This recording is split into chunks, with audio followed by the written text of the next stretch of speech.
Sabi ni Atty. Sanchez, pagdating sa confidential funds, Atty. Lopez, matanong na kita, may information ka tungkol dito? Meron o wala? Wala po. Wala. Eh bakit sinabi ng katabi mo na pagdating sa confidential intelligence fund ng Office of the Vice President, tatlong tao lang ang may knowledge at information dito?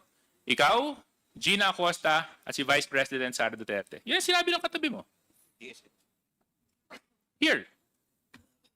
So, please explain to me, why would the person beside you say that and you would deny that? Your Honor, I cannot answer. Are you gonna fire her too? I cannot answer for Director Sanchez, Your Honor. I know, can but only my answer for question myself. is to you, Attorney Lopez. She has that opinion. It's on record, under oath. 3 people have knowledge and information on the confidential funds. You, Gina, the person that works under you, and the Vice President. So why is it now that when I'm asking you, wala kang kinalaman? Your Honor, Mr. Chair, because that is the truth. I really have no personal knowledge as regards the matter of confidential funds. Okay. Kung talagang wala kang kinalaman, Attorney Lopez, sa utilization ng confidential funds, why is it that on April 19, 2024, where your signature is affixed to a document that was forwarded to COA, ikaw ang sumasagot sa Audit Observation Memorandum ng COA kung wala kang kinalaman sa confidential funds? Eh bakit ikaw ang sumasagot kung wala kang kinalaman? Your Honor, as I mentioned earlier, all external communications come from that Office of the I know. People staff. But Attorney Lopez, you're not making sense.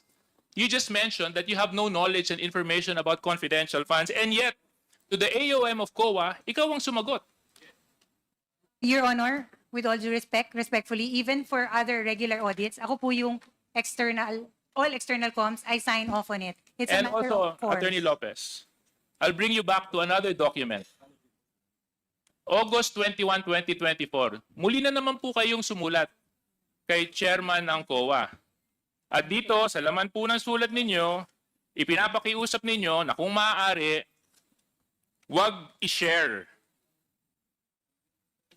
ang audit observation ng COA sa Kongreso.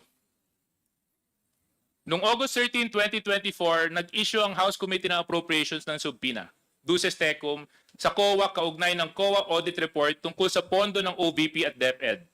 Matapos ang ilang budget hearing kung saan tinalakay ang paggastos ng OVP at ng DepEd Secretary ng pondong ito na umaabot ng 125 million pesos sa loob lamang ng labing isang araw. Totoo po ba ito? Your Honor, I'm sorry, I did not catch the question. Respectfully, may you please repeat? I'm sorry. Attorney Lopez,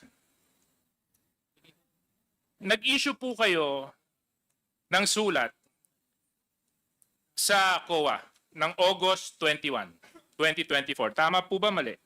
Yes, Your Honor. Ano po ang dahilan kung bakit po kayo sumulat sa COA?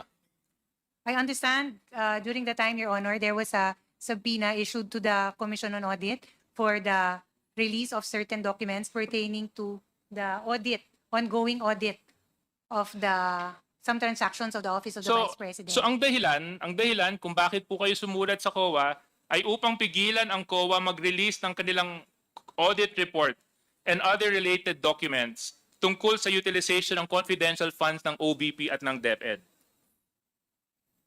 In your words, you said here, you are of the position that the subject subpoena should not be complied with. Is this correct? Your Honor, Is this correct? It's a yes or no, Attorney Lopez. Is this correct? Were these the words you affixed on your letter?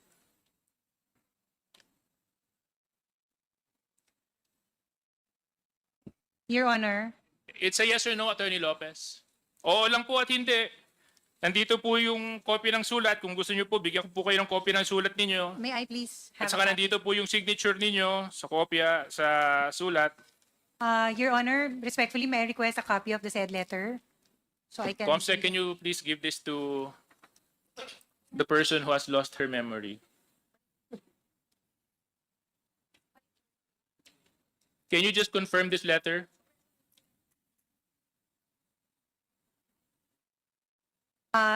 Yes, Your Honor. Okay. Indicated in Anyway, the second Comsec, can I have paragraph. my copy back? Since she has confirmed the letter. Okay. Thank you.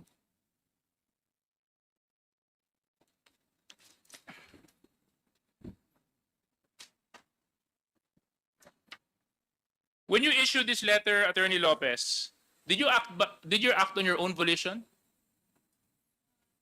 Yes or no? No, Your Honor. Hindi. Hindi kayo nag-iisa. So sino ang kasama ninyo nung ito po ay inyong ipinarating sa Commission on Audit na hindi dapat sila sumunod sa subpoena duces tecum ng Kongreso? Your Honor, this was a matter I consulted with Mr. Lemuel Ortonio. Kayong dalawa lang. Yes, Your Honor, for the matter of the requesting COA. So, ang sinasabi mo, walang alam si Vice President tungkol dito? Your Honor, it was a letter that... Ma'am, it's a yes or no. Let's not make life difficult. May kinalaman ba ang Vice Presidente sa sulat na ito? Oo, hindi. Opo, yes. So, she knew about the letter. Correct. Yes, Your Honor. Before you signed off to it and sent it to COA, correct? Yes. So, kayo po ba, Attorney Lopez, kasi ang dating po sa amin nito ay, una, hindi nun nirerespeto yung subpoena authority ng Kongreso. Pangalawa, parang sinusupil nyo yung karapatan ng mamamayan malaman kung paano ginagamit ang pondo ng mga ahensya na pinagkakatiwalaan ng mamamayan. Na pagdating sa oversight function ng mababang kapulungan at ng Senado, kung ito man ay kanilang gagamitin, ito ay hindi nyo kinikilala. Dahil sa sulat na ito, ipinapakiusap ninyo sa COA na huwag sumunod sa subpoena na in-issue ng Kongreso para hindi ibigay ang COA report sa Kongreso. At sa aking pananaw, this is one way of, how do you explain it, Congressman Zia? You're good in explaining. Of covering the truth. Tinatakpan ng katotohanan. Kasi kung wala naman kayong tinatago, di ba? Kung wala naman kayong tinatago, ba't nyo pa papakiusapan yung isang ahensya na hindi i-share ang mga dokumento patungkol sa isang investigasyon na isinasagawa ng isa pang ahensya? Di ba? Ngayon, Attorney Lopez, dahil sa sulat na inalabas ninyo, at inamin nyo rin naman na ikaw, si Mr. Ortonio, tama po ba? At ang ating Vice Presidente, ang may alam tungkol sa sulat na ito. Hindi po ba kayo naniniwala na karapatan ng taong bayan malaman ng kung paano nyo po ginastos ang pera na ipinagkatiwala sa inyo? Your Honor, may I answer? Please answer. Mr. Chair, thank you. Respectfully, Your Honor, that letter does not in any way seek to undermine the power of Congress as regards matters regarding to the power of the purse. It is not. It is simply a request from to the Commission of Audit, given that there is still an ongoing audit investigation. That's why we requested that since hindi pa naman po natatapos yung audit, hindi naman po din tama na ibibigay na muna yung ganung documents. With due respect also to the audit still being done at the Office of the Vice President. So yun lang po yung position namin. We do not seek to belittle nor undermine the power of Congress, Your Honor. That is the farthest Yes, and the least of our intention. But Attorney Lopez, that is not a call for you to make. Right? Your Honor, it was... Precisely because you are the agency that is being investigated. That's totally uncalled for. You're asking another agency not to cooperate with Congress when an ongoing investigation is happening. That's suppression of the truth. At the very least, dapat hinayaan nyo na lang. Di ba? Kung wala naman kayong tinatago, pwede nyo naman po ipaliwanag yun dito pag nag-hearing na tayo. Kasi nandito po sa sulat ninyo, para pinipigilan nyo yung COA at pinapakiusapan nyo na huwag nyong ibigay.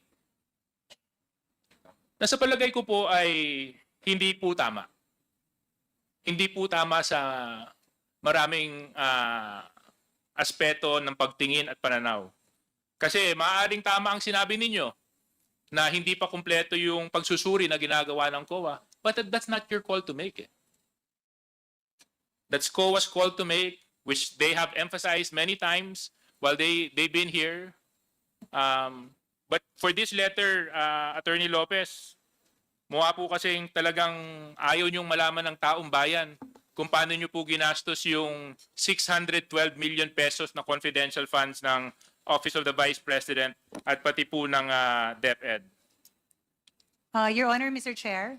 Wait, I'll get to you, Attorney Lopez. Okay. So ngayon, Attorney Lopez, are you still of the position that you have no knowledge about these confidential funds? Yes, Your Honor. You have two documents here that you signed off. One, questioning not naman questioning, na pinapaliwanag mo yung AOM ng COA, signature mo ang naka-affix doon.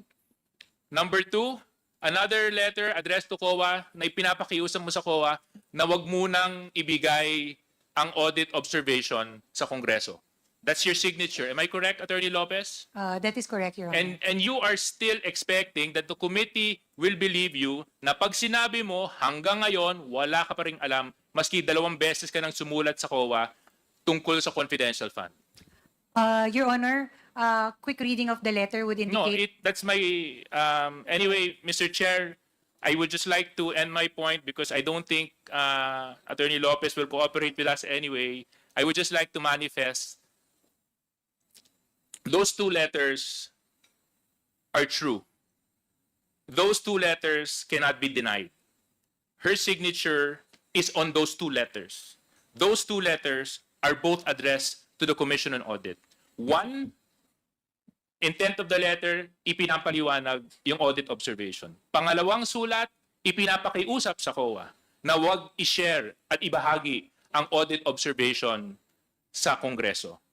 So napakahirap pong paniwalaan ng isang taong nakapirma sa 2 sulat na yan ay walang kinalaman patungkol sa isyong kanyang ipinapakiusap sa Commission on Audit. No one in their right mind, Mr. Chair, will affix their signature in a document that they do not have any knowledge of. Abogado po kayo, Attorney Lopez. Kung ako nga, pipirma lang sa dokumento, inaaral ko muna kung anong nilalaman. Ito pa, COA. Dito pa, pera ng taong bayan. Sorry, Mr. Chair. Thank you, Deputy Speaker Jay Suarez. Mr. Chair, Respectfully, Before I Mr. Chair. recognize Congressman Sia, and Respectfully, Mr. Chair. yes, you want to respond? Yes, Your Honor. Okay. As regards the matter of the writing to the Commission on Audit, as regards the subpoena, we recognize the authority and the power of the Commission of Audit, Your Honor, as to all matters pertaining to audit, which is why we wrote to them. That was just our request on the end of the Office of the Vice President. And as regards the matter of explaining or explanation sent as to the AOM, those are matters, Your Honor, that, as I mentioned earlier, external communications fall under the Office of the Chief of Staff. The matter as to the preparation, etc., as long as it's in good compliant with form, those are matters that I sign off to as a matter of course. Hence the 2 letters, Your Honor. Thank you. Thank you, Attorney Lopez. Yes, Senior Deputy Speaker Don Gonzales, you're recognized. Thank you, Mr. Chairman. Attorney Sulaika Lopez, ma'am, kanino nagre-report si Gina Acosta at Edward Pajarda when it comes to confidential funds po? Your Honor, I am not privy to that information. Although you are the Chief of Staff, ma'am, hindi mo alam yun. Yes, I am the Chief of Staff, but I have a certain role.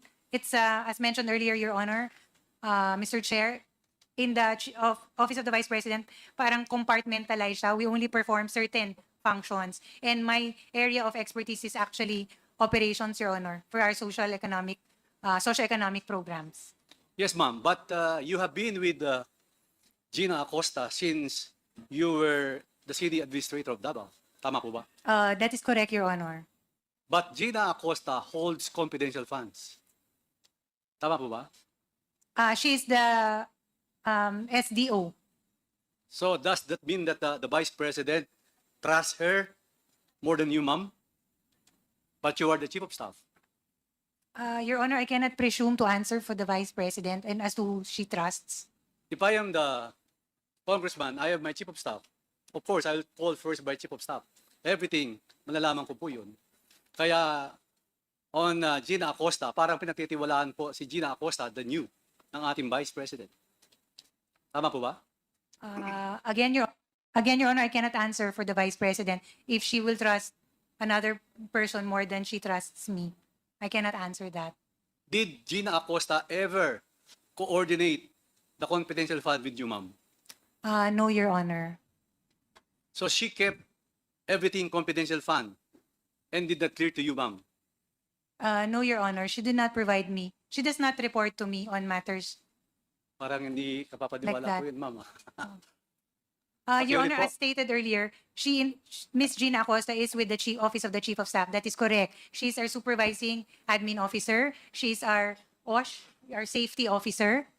She handles the personnelling and procurement of office supplies in the Office of the Chief of Staff, Your Honor. That is one of her many functions, and those are the functions that she reports to me.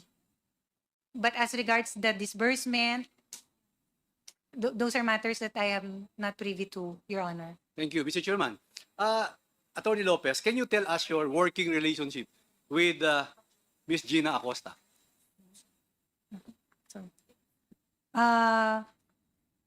Professional, Your Honor. We have a professional working relationship. On the subpoena letter, why did you write COA not to comply with the committee subpoena, ma'am? Why did we write? Why did you write COA not to comply with the committee subpoena? Your Honor, that was the position of the Office of the Vice President, given that there was an ongoing audit of the funds being undertaken at the time. So we felt it was our position that masyado pa siyang, hindi pa siya, it's too early to be providing data because it is not actually final. That was our position, Your Honor. So, meaning to say, this is obstructing the process from Congress, Attorney Lopez? Your Honor, that is the farthest from our intention. That's why we wrote, it is actually a recognition of the power of both Congress for the power of the purse and COA also for all things audit. That's why we wrote the Commission on Audit for this matter. It was simply a request, Your Honor, that they can approve or deny. I thought that you had nothing to do with the confidential funds. So what's the reason for the letter then, Attorney Lopez? What is the reason for the letter? Your Honor, as mentioned earlier, all external communications come from and emanate from the Office of the Chief of Staff. This was a matter that was raised by Mr. Ortonio, and when I also read the letter, I was of the position that tama naman yun kasi mayroon pang ongoing audit. So it is on this belief and our position that we wrote and requested from the Commission on Audit. So ngayon po, Mr. Chairman, naniniwala na kayo na you know very well what's going on with the confidential funds. Naniniwala na po kayo. You know everything. Your You Honor, know very well what's going on the confidential fund based on your answers and statement.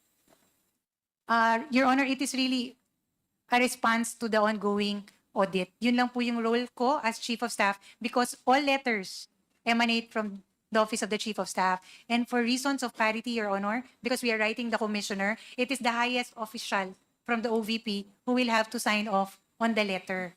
Hence, it was signed as a matter of course, Your Honor. Thank you, Mr. Chairman. Mr. Chair. I receive a letter now. I receive a picture now from Butuan. Sabi nyo, nandun si SDO Gina Acosta. Natanggap po akong picture, wala pong tao dun sa Butuan. Mayroon mga umiikot lang, mga ilang tao. Pero sabi niyo may activities po sa Butuan. Mr. Chairman, could you please answer that? As of this point in time, walang tao po sa Butuan. Doon sa inyong opisina doon.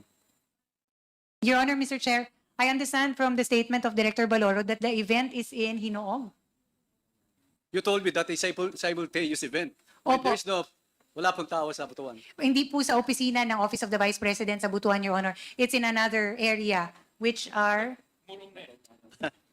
hindi po sa opisina. Meron po kaming opisina, Your Honor, Mr. Chair, sa Caraga. That is found in the city of Butuan. Totoo po yun. But the event, kasi simultaneous activities yan, Your Honor, hindi po siya nangyayari sa opisina, but on ground. Katulad ng sinabi po niya, Hinoog City and Magallanes. Anyway, thank you Mr. po, Chair? Atty. Lopez, Mr. Chairman. So, Chair, I was the one who asked that specific question. I asked him, where exactly are these activities happening now?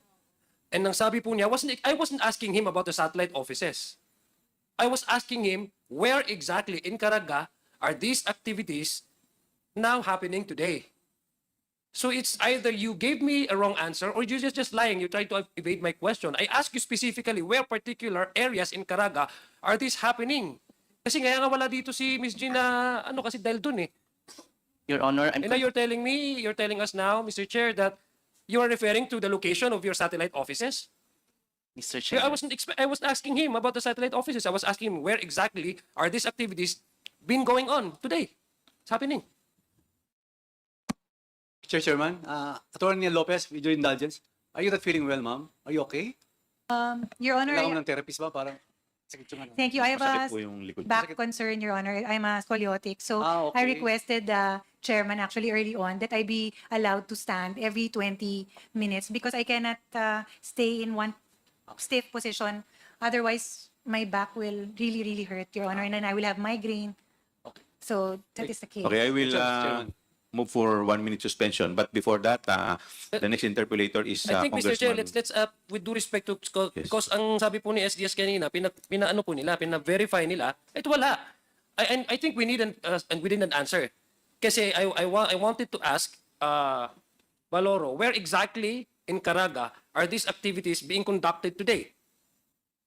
Mr. Chair. Yes, please answer, Mr. Balor. Mr. Chair, I am confirming that there was an activity happened in Hingoog and in Magallanes and Butuan City, Your Honor. Yeah, but I have- tatlo. So I guess kanina pina-verify and there was no activity. And anyway, Mr. Chair, I just want to find out really kasi parang ang dami ng disconnect dito eh. We are not getting any Correct answer. answers. Yes. Thank you, Mr. Chair. Mr. Chairman, Yes, Congressman. just your interjection. Director Boloro, Padu. do you confirm that indeed there is an activity there? Your Honor, yes, Your Honor. Because, Can you provide us the proof? yes, Your Honor, I can provide you with the photo sent to me by my staff, Your Honor. Ngayon, Yes, Your Honor. saan? Sa Hingoog, Your Honor, in Magallanes and in Butuan City, in Caraga, Your Kompleto Honor. ba yun yung ano niya? Date? Yes, Your Time? Honor. Doon sa pictures? ATM, Your Honor. At the Sorry. moment. At the moment. At ngayon? Yes, Your Honor. Okay. I can share it to the committee, Your Mr. Honor. Chairman, may you direct the COMSEC to secure that video or photos? Okay, Comsec, please. Then, Mr. get Chairman, the- ganito lang po, Director. Alam ko po si Atty. Lopez, yung direct principal ni Acosta. But in this case, this is kasi an activity in which you're the one who supervises this, all this activity, di ba? Tama? Yes, Your Honor, under the Do satellite. you have a number of Acosta? I'll check it here, Your Honor. Do you please check from your staff in the area if Miss Acosta is present? I'll do it, Your Honor. Please. Thank you. Before the end of this hearing, dapat alam na natin. Kung nandun siya, wala. I'll check it, Your Honor. Thank you. Thank Thank you. you, Mr. Chairman. Thank you. The chair would like to recognize Congressman Keith Flores. Thank you, Mr. Chair. Ms. Attorney Sanchez, earlier I asked you to call up your personnel about the tickets that were purchased. Do you have the information already? Yes, Mr. Chair. From our procurement unit, they advised that no request for booking was made. So no request for booking was made, yet they are supposedly out to attend to the activities that were just mentioned by Mr. Baloro, correct? That is correct, Mr. Chair. So now am I to presume that they went to these activities using their own personal funds and they purchased their own tickets? I have no personal knowledge on that. Would that be a normal activity on the part of OVP personnel that when they go to activities of the OVP, They purchased their own tickets? There had been some instances, Some Mr. Chair, instances. and then it was filed as reimbursement upon liquidation. Mr. Is that allowed under the COA rules? Yes, Mr. Chair. All right. So that they can purchase their own tickets? Yes, Mr. Chair. Okay. Now, Attorney Sanchez, you've been working with Attorney Lopez for quite some time, correct? Since July 2022, Mr. And Chair. would you say that she runs a tight ship? Uh, Meaning she knows what she's doing and knows what's happening in the office as chief of staff of the president, the vice president, rather. I would say so, Mr. Chair. Yes. Now, how about you, Ms. Villa del Rey? How long have you been working with the chief of staff, Attorney Lopez? Ms. Villa del Rey, you're recognized. Thank you, Your Honor. Since 2022, Your Honor, July. Since 2022. And would you also confirm that Attorney Lopez runs a tight ship I think so, sir. and that all of the things that happen in the office of the vice president, usually, she has knowledge of? I suppose. You suppose so? Okay. How about you, Ms. Rabago? Yes, Mr. Chair. Huh? What is the question, Mr. The same question. I've been working with the Chief of Staff since July 2022. And again, does she run a tight ship? I suppose. So. I've known of Attorney Lopez from Davao pa. As a city administrator, I know she run the city pretty well. No? Now, how about important documents, Ms. Rabago? If there are documents that you need the attention of the Vice President, example, do you give it directly to the Vice President or does it go through the office of the Chief of Staff? As for me, since I am an administrative officer of the Budget Division, I report directly to the Chief Administrative Officer of the Budget Division. And who that is? That is Mr. Kelvin Teñido. Okay, yes, sir. How about you, sir? If there are important things that you need to get to that, to give to the Vice President, do you give it to her directly or do you go through the office of the Chief of Staff? Initially, sir, I will consult it first with the Office of the Consult first with Admin and Finance Director. Admin and Finance Attorney Sanchez. Yes, sir. But never directly to the Vice Never, President. Never. Never. Oh, it's also you, Ms. Rabago. How about you, Ms. Villa del Rey? Same, Your Honor. To Sanchez also? Yes, sir. I will present first to the Director of Admin and Finance. How about you, Attorney Sanchez? Do you go directly to the Vice President or through the Chief of Staff, Attorney Lopez? Your Honor, I report directly to the Assistant Chief of Staff. Oh, So- Ernie Ortonio. Yes, Your And Honor. then Ortonio to the Chief of Staff. I would presume, Your Honor. You would presume. Would that be correct, Attorney Lopez? Ortonio to you, then to the Vice President? Yes, Mr. Ortonio to me. Okay. Now, how about I saw your signature kanina, Attorney Sanchez, on some of the disbursement vouchers, no? Sa confidential funds. Tama ba yun? Was that yours? Mr. Chair, I only signed the checks, but not the checks. disbursement vouchers. Okay. Not the disbursement vouchers, but just the checks. You and Mr. Ortonio. Mr. Ortonio. Okay. Now, I really wanted to ask the disbursing officers, no, but they are not around, and I'm wondering if the Bureau of Treasury can help me out on this matter. No? As a disbursing officer, you are what you call an accountable officer, correct? Good afternoon, Your Honor. Yes, Your Honor, that is correct. Now, as an accountable officer, you're called one because the money that is given to you, you're accountable for it, That is correct, Your Honor. right? Now, you can only be an accountable officer if you are properly bonded, correct? That is the requirement for accountable officers as provided under the public bonding law, that all accountable officers, whenever the nature of their duties permit or require the custody of funds or property for which he is accountable, that accountable officer must secure or must post a fidelity A bond. fidelity bond. Yes, sir. And what is the requirement on the fidelity bond? Magkano ba dapat ang i-post nila na fidelity bond? On that matter, Your Honor, there is a matrix Okay. provided under the pertinent treasury circulars. What is the matrix? It's a table, Your Honor. All right, let's give, for example, the SDO this time is Acosta. Gina Acosta. Ano bang matrix siya mahulog? Anong level ba?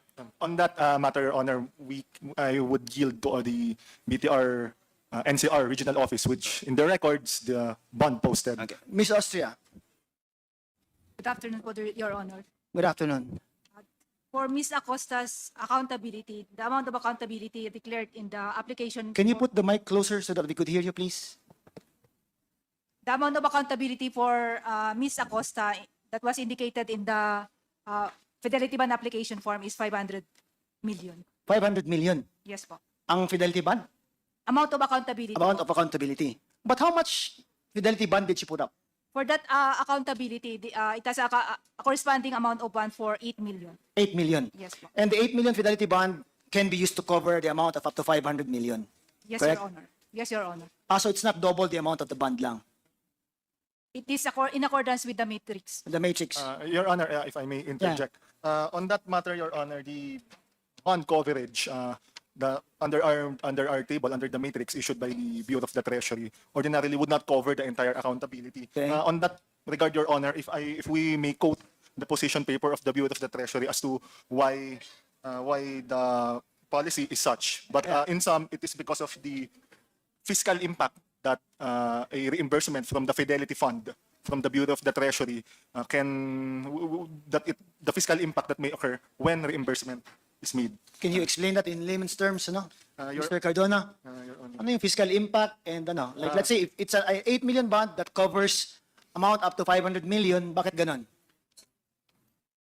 Your Honor, if I may quote the position paper of the Bureau of the Treasury on the limitation on bond coverage due to the moral hazards and fiscal implications in the event of a successful claim. If we may preface this, Your Honor, that for the purpose of covering claims based on the Fidelity Bond, the public bonding law established the Fidelity Fund, which consists of all monies that have been or should have been lawfully covered into the Fidelity Fund as previously constituted, along with future accretions resulting from premiums, profits on investments, or payments Okay, made to no, cover. that's enough. No, I don't Honor. really even understand it. Ang akin lang is like, if I put up, how much did you put up? An 8 million Fidelity bond? Ba?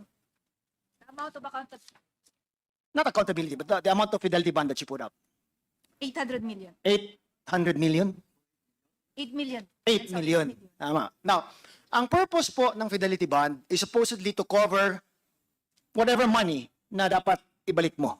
Kasi you, as an accountable officer, for some reason or another, sabihin natin, it was spent improperly, and that should cover the amount that has been spent improperly, correct? Tama ba? Is that the purpose of the Fidelity Bond? The purpose of the Fidelity Bond, Your Honor, aside from it being a legal requirement, if we may clarify, Your Honor, Yeah. the Fidelity Bond is different and without prejudice to the responsibility of the accountable officer to Kaya be nga, personally but liable. in general, supposedly, you put up a bond so that it can cover the amount na nasa iyo. Tama ba? Yes, Your That's Honor. a general principle, correct? Cover the amount of Yeah. the bond. Yes, Your Honor. So, If we may explain, Your Honor, on the ahead. limitation on bond coverage due to Yeah. moral hazards and fiscal implications in the event of a successful claim, if we may quote the position paper of the Bureau of the Treasury, the Bureau has established a limit on the coverage amount of a Fidelity bond to mitigate moral hazards arising from the availability of bond coverage. Providing extensive bond coverage beyond that already given may have the unwanted effect of easing vigilance in the protection of public funds or property in possession of accountable officers, since payment of successful claims against the Fidelity Fund may lessen the burden on the government agency in cases of unrelieved losses, shortages, and defalcations. Moreover, payments from the Fidelity Fund constitute money claims from government funds, which may have fiscal implications. It is emphasized that claims on a Fidelity Bond are without prejudice to and entirely separate from the personal liability of the accountable public official who is directly responsible for unrelieved losses, shortages, and defalcations of government funds. so the and Fidelity property. Bond coverage is separate and distinct from the personal liability of the person. That is correct. That is But correct. generally, the Fidelity Bond is supposedly there to secure some form of reimbursement. Yes, Your Honor. To some Right? extent. Now, at least that wasn't such a long explanation, correct? Yes, Your Honor. Okay, thank you. Now, in this particular case, the SDO was bonded for up to 8 million, correct? 8 million? 4 million ba? 8 million? 8 million, Your Honor. 8 million ang bond niya. No? Now, in the event that the COA says or disallows certain expenses based on the confidential fund usage, what will happen to it? If I may answer Yeah. that, Your Honor. With respect to claims from the Fidelity Fund, Okay. that involves a different process, Your Honor. Okay. If I may quote our Treasury Circular Again, 02-2019. go ahead. You cannot just explain it. I might say something Okay, incorrect. Adjudication and payment of claim against the Fidelity Fund. First, Your Honor, the accountable officer or the government agency wherein there is shortages, losses, or defalcations may first or should first request for or apply for a relief from accountability from the Commission on Audit, which I would yield to the Commission on Audit on how this is evaluated. But from our understanding, this means that there is no responsibility on the part of the accountable officer because on the losses, shortages, or defalcations, primarily because of force majeure. Okay. That is first the requirement to try to let me apply stop you first. there. Let's just give an example lang para hindi ganun kahaba yung explanations niyo. Example, the SDO disburses the fund, the confidential fund, COA says that's disallowed, etc., etc. They appeal. Ang ending is hindi talaga pwede itong certain amount na to. Ano mangyari? You go against the fidelity bond? That is one avenue or one remedy. That is one remedy. Yes, that But is since one the fidelity bond is less than the amount that was disallowed by COA, do you go to the person himself, Yes, Your Honor. the SDO? Yes, Your Honor. But on the matter of claiming against the Fidelity Fund, we would also want to clarify that under the public bonding law, this is also under the jurisdiction of the Commission on Audit. I because don't of it. mind whose jurisdiction it is. I'm just saying, anong proseso po? Yes, Your Honor. Yeah, di ba? Disallowed, you go against the fidelity bond. Pag kulang yan, you go against the person. Yes, Your Honor. In that sequence. Yes, not exactly a sequence, Your Honor, because the claims against the Fidelity Fund is without prejudice to the liability of the accountable public Kaya, officer. They can also in this go particular case nga, Yes, sir. again, confidential fund, sinabing hindi pwede, etc., etc. They go through the entire course of appeals, etc., etc. Final na bawal yung paggastos ng ganun. Di ba? Fidelity bond, and then the person also. Not necessarily in that order, but these are the two remedies that the government has. Yes, Tama Your ba ba? Honor. Yes, Your Honor. Again, very shorter explanation, right? Yes, Your Honor. Ah. I'd just like to clarify, Your Honor, that because of the intricacies involved, there has to be a recommendation from the COA that there is a successful Kaya nga, claim. assuming that's all there. Yes, Your Honor. Assuming it's all there, kaya you won't go after them naman if COA would not say that they are responsible, di ba? If COA says it's disallowed but he's not responsible, you wouldn't go against the person. It would be ridiculous to go against a person if sabi na nga ni COA hindi siyang responsible. Tama ba ba? What I'm Nalito ka na. trying Anyway. to say- what I'm trying to say, Your Honor, if I may, Yeah, go ahead. the claims against the Fidelity Fund itself will also have to go to the COA. Yeah, of course. Kaya nga, I wouldn't say that they're yes, Your I'm Honor. arguing with you already. Ang sinasabi ko lang, kunwari, sinabi na ni COA, ito, di ba? Yes, Your Honor. Then you go against the bond and the person. Yes, Your Tama? Honor. Yun lang. Mahaba explanation mo eh. Now, Apologies, Your Honor. Attorney Sanchez, itong confidential funds na ginamit nila, and Attorney Lopez was explaining earlier na parang compartmentalized ang opisina ng Vice President, there are things that I do not know of. But in all the documents sa confidential fund, nandun palagi yung pangalan ni Ortonio eh, the Assistant Chief of Staff. Tama po ba? Checks, disbursements, andun. The disbursements and the checks, Yes, Mr. Chair. correct. Check and disbursement. Yet Ortonio serves as the Assistant Chief of Staff of Attorney Lopez. Reporting to Attorney Lopez or directly to the Vice President? Your Honor, for Attorney ma- Sanchez. I'm asking Attorney Sanchez. Under the organizational chart of the OVP, Your Honor, Mr. Ortonio reports directly to the Chief of Staff, To the Chief of Staff. And who is the Chief of Staff? Attorney Lopez. Attorney Lopez. So, paano, Attorney Lopez now, it's your time. Paano mo ma-separate? Kasi you were emphasizing kanina na wala akong kinalaman dyan, wala akong kinalaman dyan. But all of the other persons I've been talking to say, you run a tight ship. You know almost everything that's happening in the office of the Vice President. Yet on this particular matter, parang hugas kamay ka eh. Wala akong kinalaman dyan. I don't know anything about the confidential fund. Yet the people involved in the disbursement, the collection of the funds, and even the preparation of the documents are all under your office. Parang ang hirap pong paniwalaan na these are things that you do not know of, given the circumstances. Po.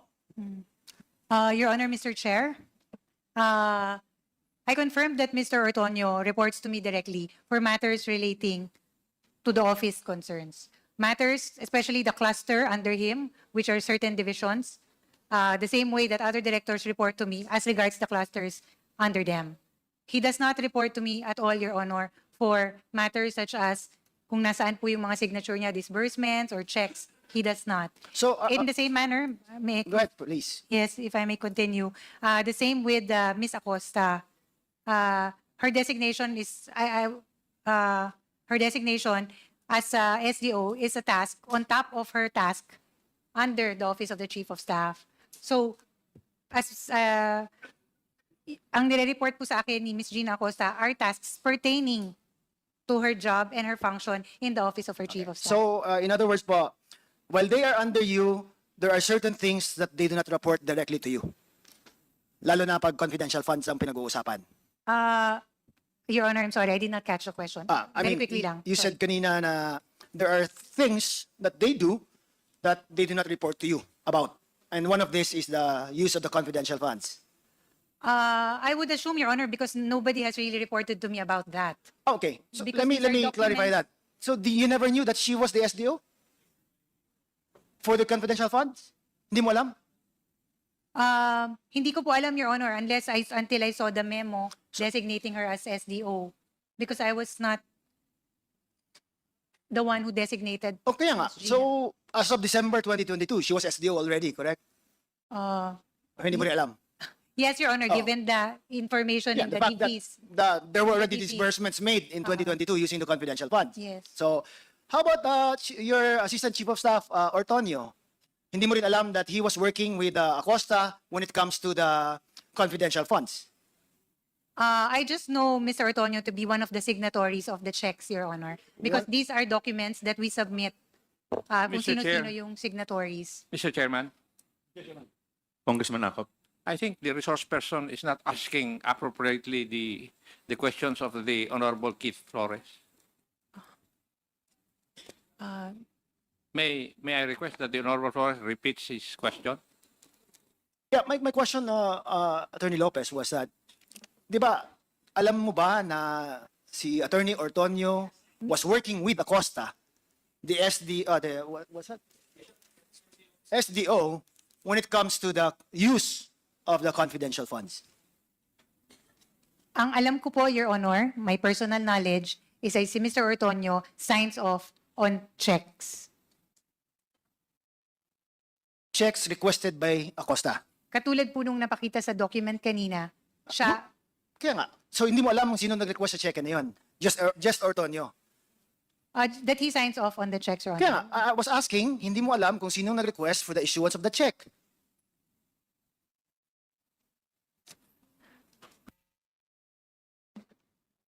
I'm sorry, Is it Your a Honor. difficult question, Attorney Lopez?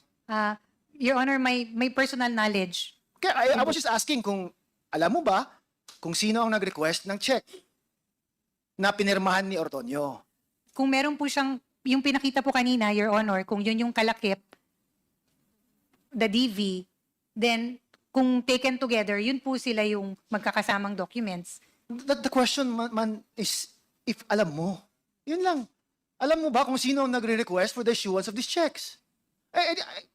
I'm not asking kung kadikit ba yung cheque at saka DV. I'm just asking. Your Honor, Sige po. Mr. Chair, if I may answer. Please proceed. Yes, as mentioned earlier, Your Honor, this disbursement vouchers, these checks do not go through my office.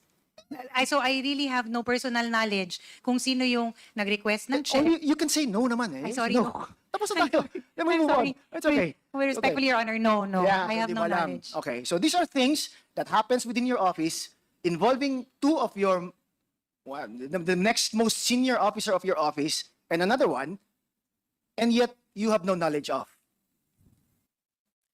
Yes, Your Honor, I have no personal knowledge.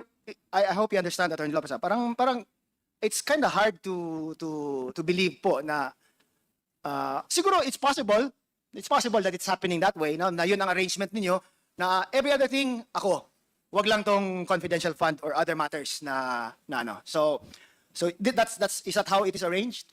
That is how it is, Your Honor, in the office of the Kahit Vice na tao President. mo, they do things on their own. As far as it is not concerning the other things that you should know of. Yes, outside of the office of the Chief of Staff na tasks. Outside of the office of the Chief of Staff na tasks.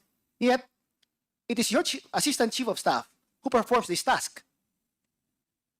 Your Honor, my Assistant Chief of Staff is not, although we work together, he does not report directly to me on all matters. This There matter, are certain matters that I am not privy to. okay. Or there are certain matters also with the Office of Chief of Staff that he is not part of. Even if he is Assistant Chief, diba? Pwede din, no? Like, let's Yes. say, klaruin ko lang So, in this particular matter, confidential funds, Acosta, Ortonio, not through you, and you have no idea what happens or what it goes through, and presumably it goes directly to the Vice President. Kasi there has to be someone who approves it. I cannot presume, Your Honor, I cannot give you a direct answer because wala po akong Okay, first-hand let me info. put it differently. Who is the other officer, other than you, who is higher than Ortonio that Ortonio reports to? The head of our agency, Your Honor. And that is? The Vice President. Okay, so it would be safe to presume that since Ortonio is doing this on his own without your participation, and Acosta is reporting to Ortonio, it is safe to presume that it's Ortonio who's also reporting directly to the Vice President. Kasi wala nang iba. He cannot go down. He can only go up. Tama ba? Your Honor, I cannot give a direct answer because I really have no personal knowledge. I understand that you have no personal knowledge, but tama pa bang to conclude na yun na, kasi impossible, I wouldn't imagine na your assistant chief of staff would be acting on his own. It has to be approved by someone, and it cannot be approved by someone who occupies a position lower than his. That would be ridiculous. It goes back. It has to go up. Now, tinanong kita kanina, other than you, who is the other officer na mas mataas sa'yo na Ortonio reports to?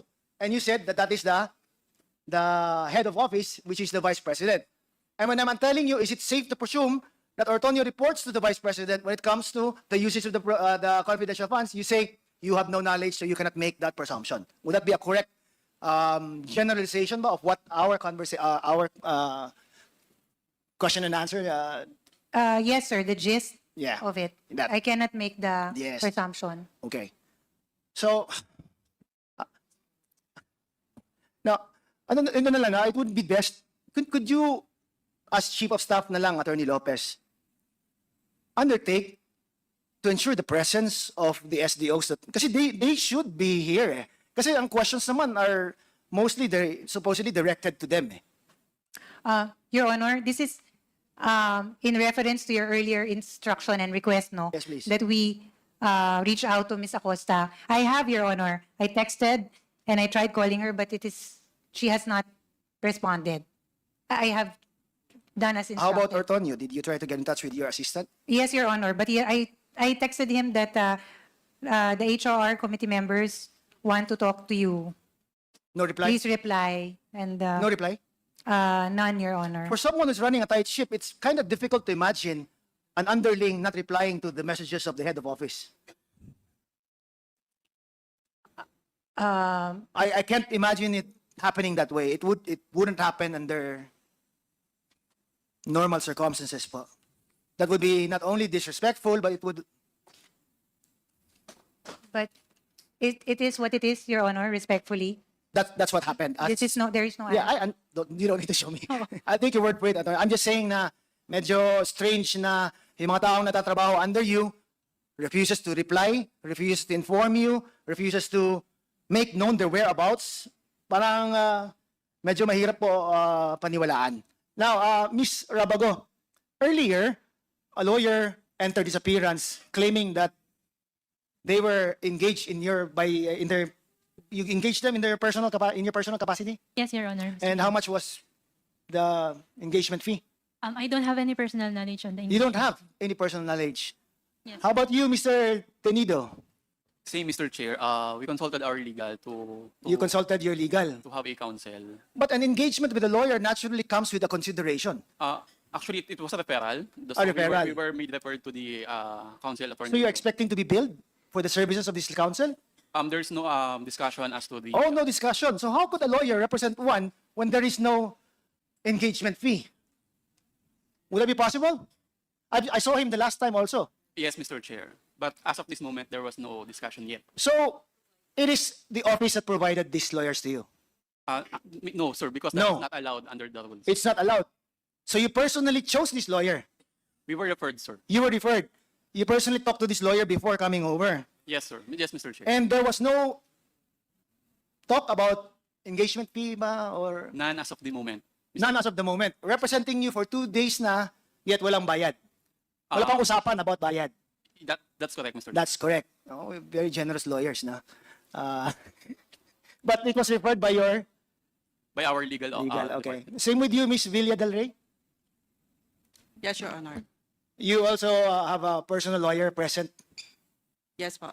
but no engagement din. Wala pang bayad. Wala pa pong bayad. Wala pa rin usapan With as to how engagement. much. Per hour, per day, or None yet. kahit man lang acceptance fee to represent you. Wala pa po. Wala pa. And you expect it to happen anytime soon? I think so, sir. You will be billed. Yes, sir. Okay. Will you be willing to inform this committee as to when you will be billed? Kasi parang it's impossible to think na lawyers would represent anyone for free. Di ba? It has to be for a certain fee. Right? And if you are saying na kayo ang nag-engage, kasi bawal nga ang office na mag-engage ng personal lawyers for you guys, yet none of you have talked to them about fees. Correct? Would you also confirm that, Attorney Sanchez? Yes, Mr. Chair. Wala pang usapan sa fees. In the engagement letter, there's no mention of the There's fees. no mention. Yes. So you just signed that I'm engaging you as my lawyer without knowing how much you will be billing me. Since there's no amount, Mr. Chair, that was mentioned in the engagement letter, I assume, Mr. Chair, that there will be no fees You assume that there will be no fees, so it will be free legal representation because the lawyer did not discuss the fees. because it was not discussed in the engagement letter. Same with you, Ms. Villa del Rey? Yes, Your Honor. Are you also assuming that it will be free? I suppose? I hope so, sir. You hope so. How about you, Mr. Tenido? Same, sir. I hope so, sir. You're hoping that it's going to be Pro free. bono. Again, with you, Ms. Rabago? Yes, Mr. Chair, same. Paano kung hindi free yan? Hindi mo naman of choice yung lawyer, bine-refer lang sa'yo. Paano yan? Paano kung the billing is too much? Gusto mong lesser sana. Paano yan? I mean, wouldn't that thing come to mind when engaging a lawyer? Not just pure, siguro hoping na it's gonna be free? Tama ba? That's most people, most ordinary people would, the first thing that would come to mind is magkano kaya ang ibibil nito, or magkano kaya ang acceptance fee, or what is the hourly rate for representing us. Ilang oras na tayo dito ngayon? Secretariat to flash on the screen the copy or copies of the acknowledgement receipt to start with my questions.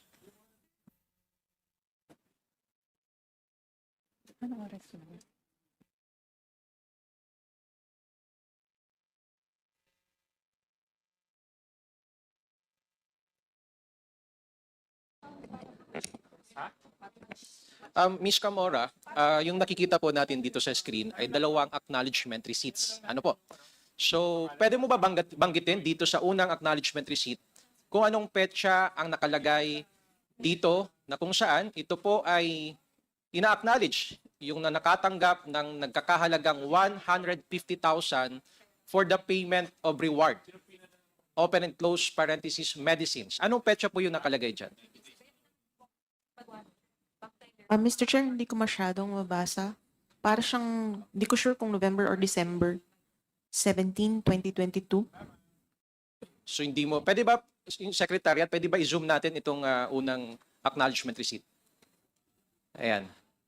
So I guess it starts with the letter N Yes, Mr. and Chair. ends with the letter R. R, opo. So probably what month is that?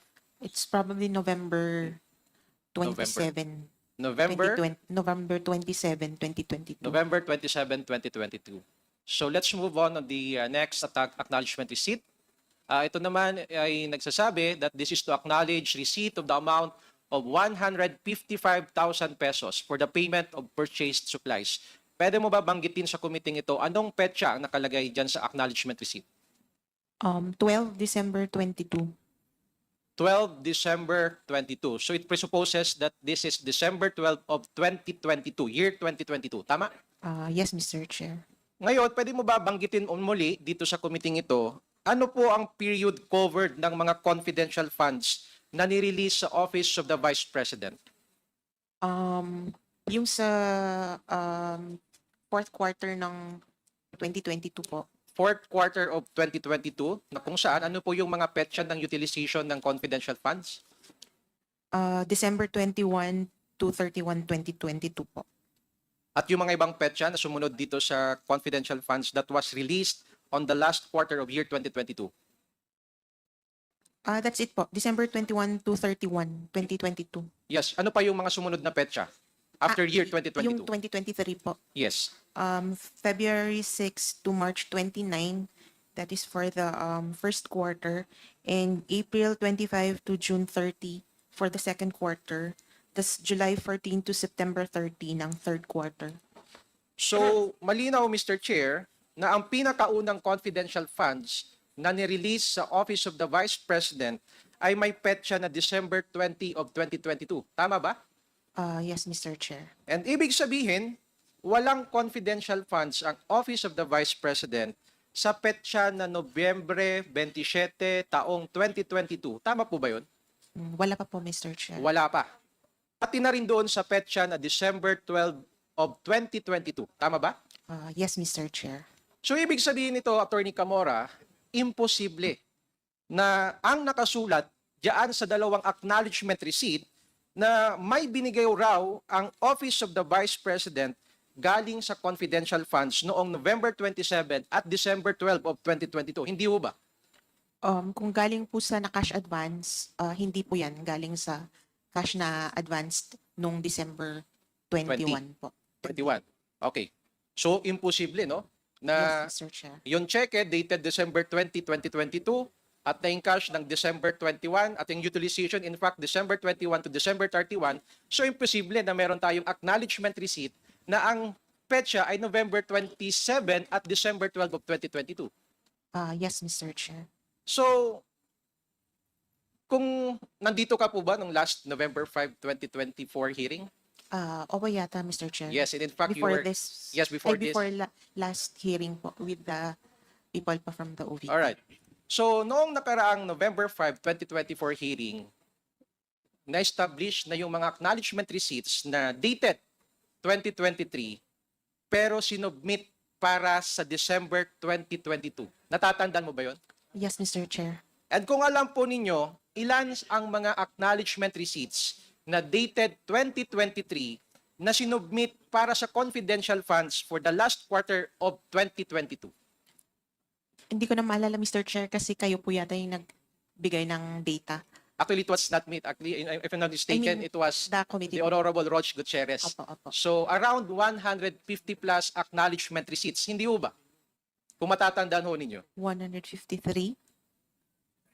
150 plus. Opo, Acknowledgement receipts. 153 for 158. 58, to be exact.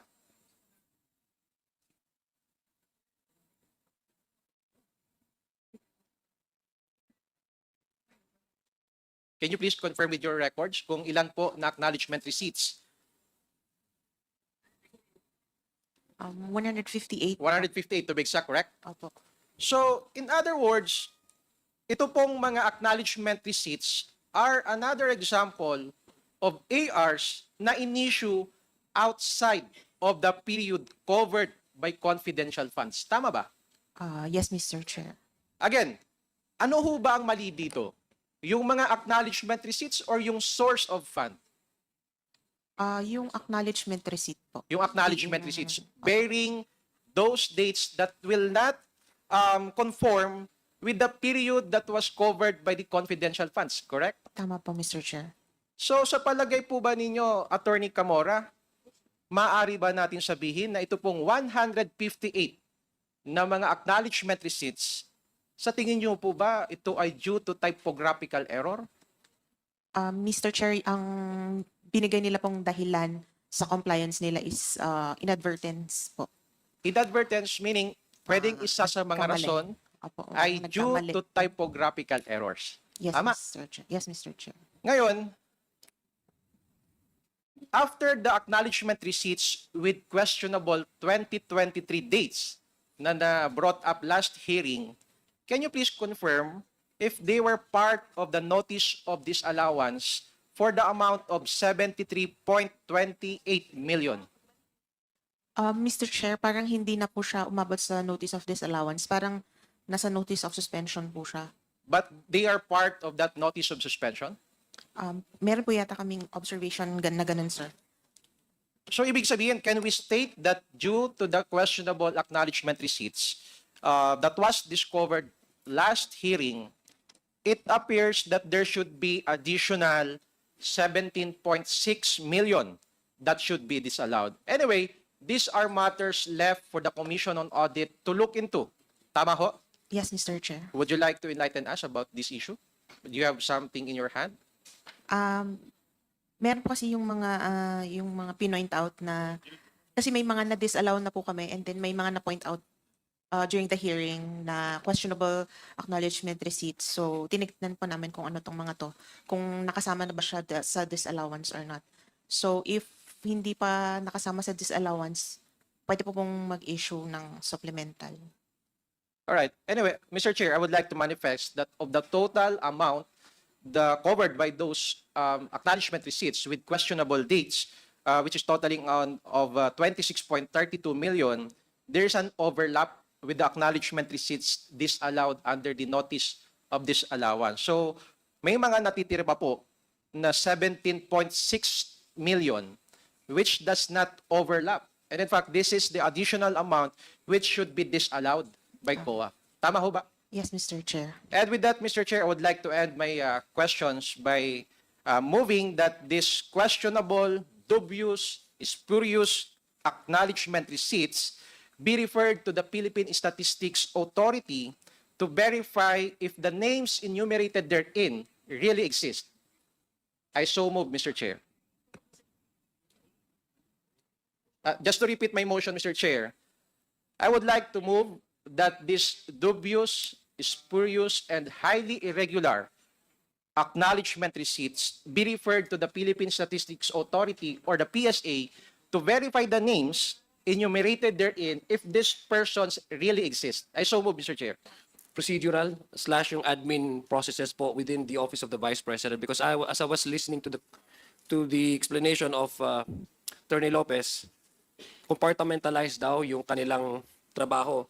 Thus, may mga disconnect and probably miscommunication at hindi pagkakaintindihan. That's why we have trouble understanding really what's going on in terms of the utilization of the confidential funds. And I'd like to direct my question, Mr. Chair, to Mr. Tenido. Mr. Tenido, you are the head of the chief of the administrative officer po kayo, no? Bureau sa budget division, hindi ba? That's correct, Mr. Chair. And you were here last committee hearing. Yes, Mr. Chair. And you are also in charge of not only even the regular funds, no? Yes, Mr. Chair. Okay. You said earlier, yung regular funds ba at saka yung confidential funds, you also prepare for that? During budget proposal, yes, Mr. Chair. So you know which one is the regular funds and which one is the confidential? Actually, in my understanding, sir, both the confidential expense is within the budget of the OVP. So I see it as there is no distinction between regular fund and confidential fund. Yeah, because there's a letter signed by the Vice President naming you as parang the contact person on matters relating to fundings, no? Yes, Mr. Chair. Hindi lang dun sa confidential funds, but even the regular funds, no? Yes, Mr. Chair. Okay, so you were here last hearing, is it correct? Correct, Mr. Chair. And that you mentioned when you were asked that you were requested to request DBM for the release of the confidential funds. I prepared the drafts, Mr. Chair, of the 4 items to be requested. And who requested you to prepare for the draft of the request for the release of the confidential I got funds? the instruction from the management, Mr. Chair. Can you be more specific? The Office of the Chief of Staff and the Assistant Chief of Staff. Which, you mean to say the Office of Atty. Lopez? Yeah, that's correct, Mr. Chair. So who instructed you to prepare for the what do you call that, for the plan? Is that part of the physical plan na sinasabi nila that you need The to? physical and financial Yes, plan. yes. Who instructed you to prepare for that? Which specific person? Kasi medyo malabo po yung kaninang kwento. Which specific person under the Office of the Chief of Staff instructed you to prepare for the request of the confidential funds to be released? The instruction was from the Office of the Chief of Staff. I know. Yeah, but which specific person? COS Atty. Lopez. Atty. Lopez instructed you to prepare for the request for the release of the confidential funds. Just the request at that time, sir, the request. Siyang nagsabi sa'yo, exactly. Including all other items, Mr. Chair. What other items? The augmentation for the additional funds for the medical assistance, and then for the additional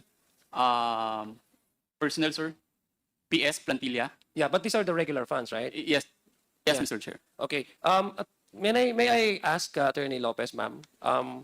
By the way, thank you very much for attending this committee hearing. And I hope whoever is your relative in the United States, I hope that person recovers soon. No? Let's to ask you, have you narinig naman po yung sinabi ni Mr. Tenido, no?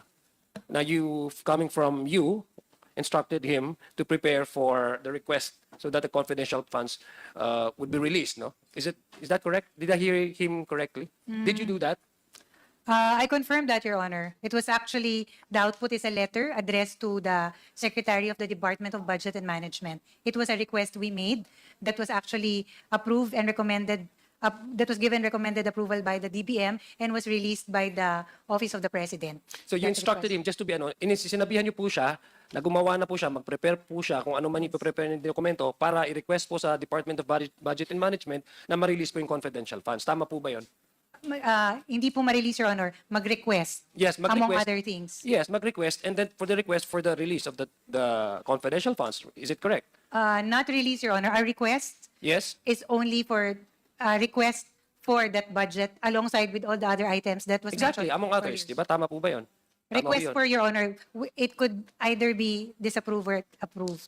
Yeah, I know, We but, requested. yeah, but that's beside the point. The point is that, kasi kanina po, gusto kong intindihin because you said earlier po, Atty. Lopez, if I heard you correctly, you have nothing to do with confidential funds. So I presume, wala talaga kasi there's a specific person tasked to do the request, you know, for the planning, etc. And that's why I asked Mr. Tenido, sino yung kinokontak nyo when it comes to the request to DBM? Kasi ang sinabi po dito sa letter is kay Mr. Tenido, yung magiging point person po ng DBM, contact person, hindi ho ba? So that's why I'm asking now, Mr. Tenido, because I want to compartmentalize, as you said, no?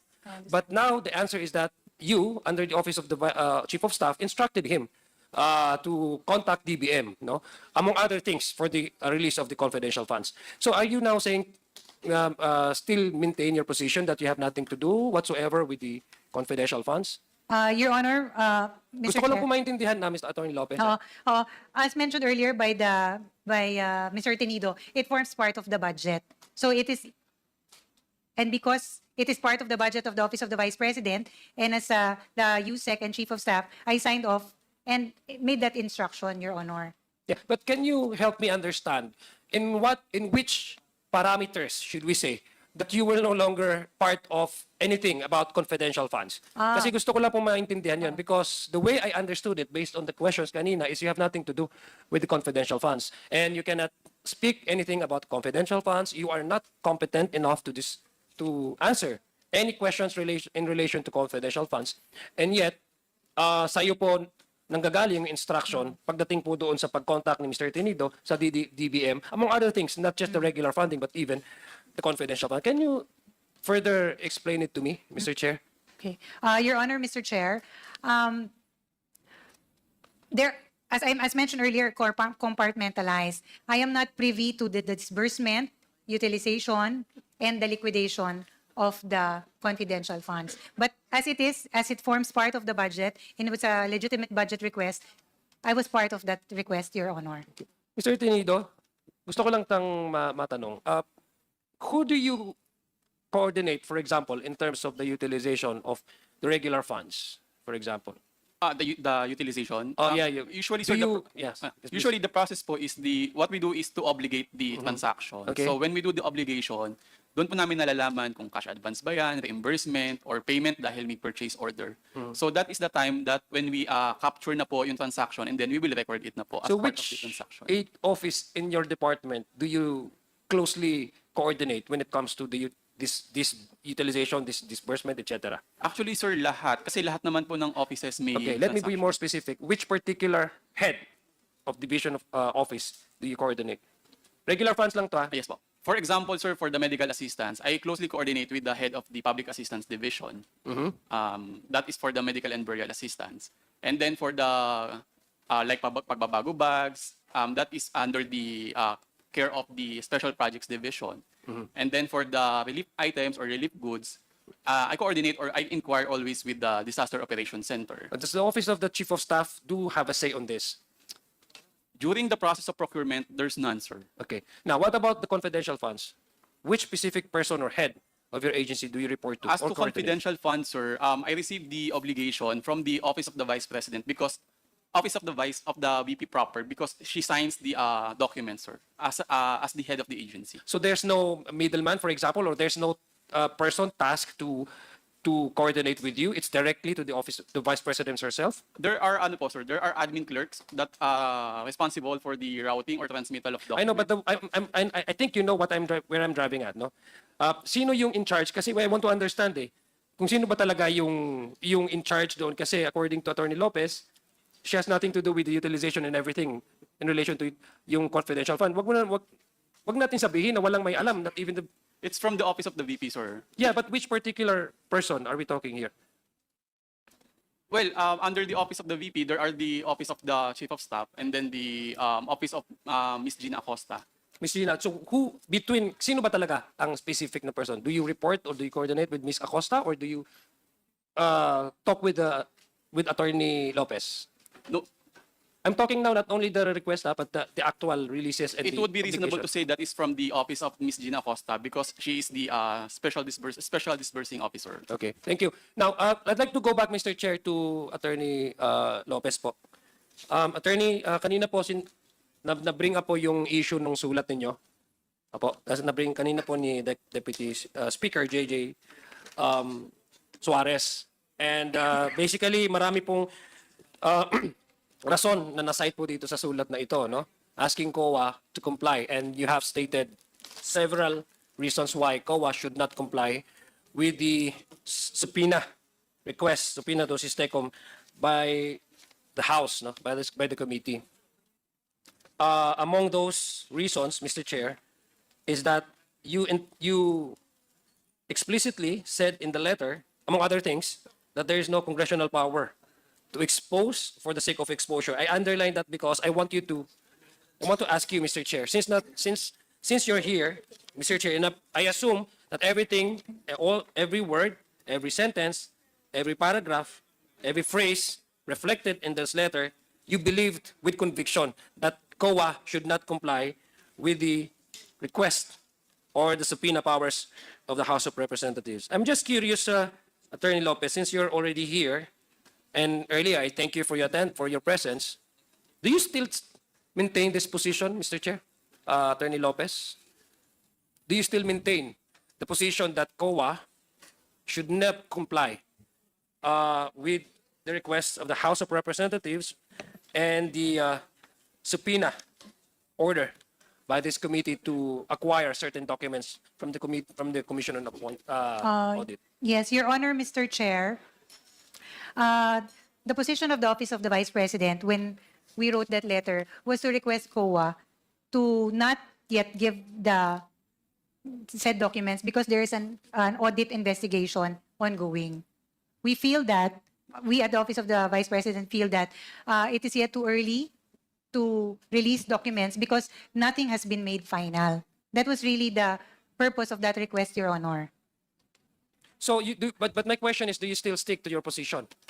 All the reasons and the arguments you have stated here, cited, some I guess you have cited the legal basis for COA not to comply. Do you still maintain that? Yes, Your Honor, we stand by it. Actually, Do you stand by it? Still, up to now. So you yes. mean to say, here you mentioned, and I guess this is, para po sa akin, ito po yung position ninyo. The subpoena was not issued in aid of legislation. It does exceed the legislative power of inquiry. Are you aware, Mr. Chair, Atty. Lopez, since you're a lawyer, that the Constitution grants the House of Representatives, the Congress for that matter, both the lower house and the Senate, the power to exercise not only to create laws or introduce laws, but to exercise oversight functions, meaning to hold inquiry in aid of legislation, Mr. Chair. Are you aware of that, and do you believe that? That's an exclusive power that is exercised by Congress. We respect that, actually, Your Honor. We recognize, as I mentioned earlier when this was asked, this letter by no means seeks to undermine the power of Congress to investigate or conduct inquiries in aid of legislation. But we feel that at the time, on the end of the Office of the Vice President, because there is still an ongoing audit investigation, we feel that it was not the right time to present or release such documents because nothing is yet final. That is our position. But it does not, Your Honor, Mr. Chair, seek to undermine the power of Congress. That is not the intention, which is why we also recognize the power of the Commission on Audit on all things involving audit. So we requested them. But it is still up, of course, to the Commission on Audit whether to grant a request or not. It was simply a statement of our position. I'm not, Mr. Chair, I'm not here to challenge your personal belief on matters, but I'm just trying to test, because your assertion, one of your assertion here is that the subpoena was not issued in aid of legislation and thus exceeds the legislative power of query. Do you think this committee is exceeding its power granted to it by the Constitution? That's one of your assertions.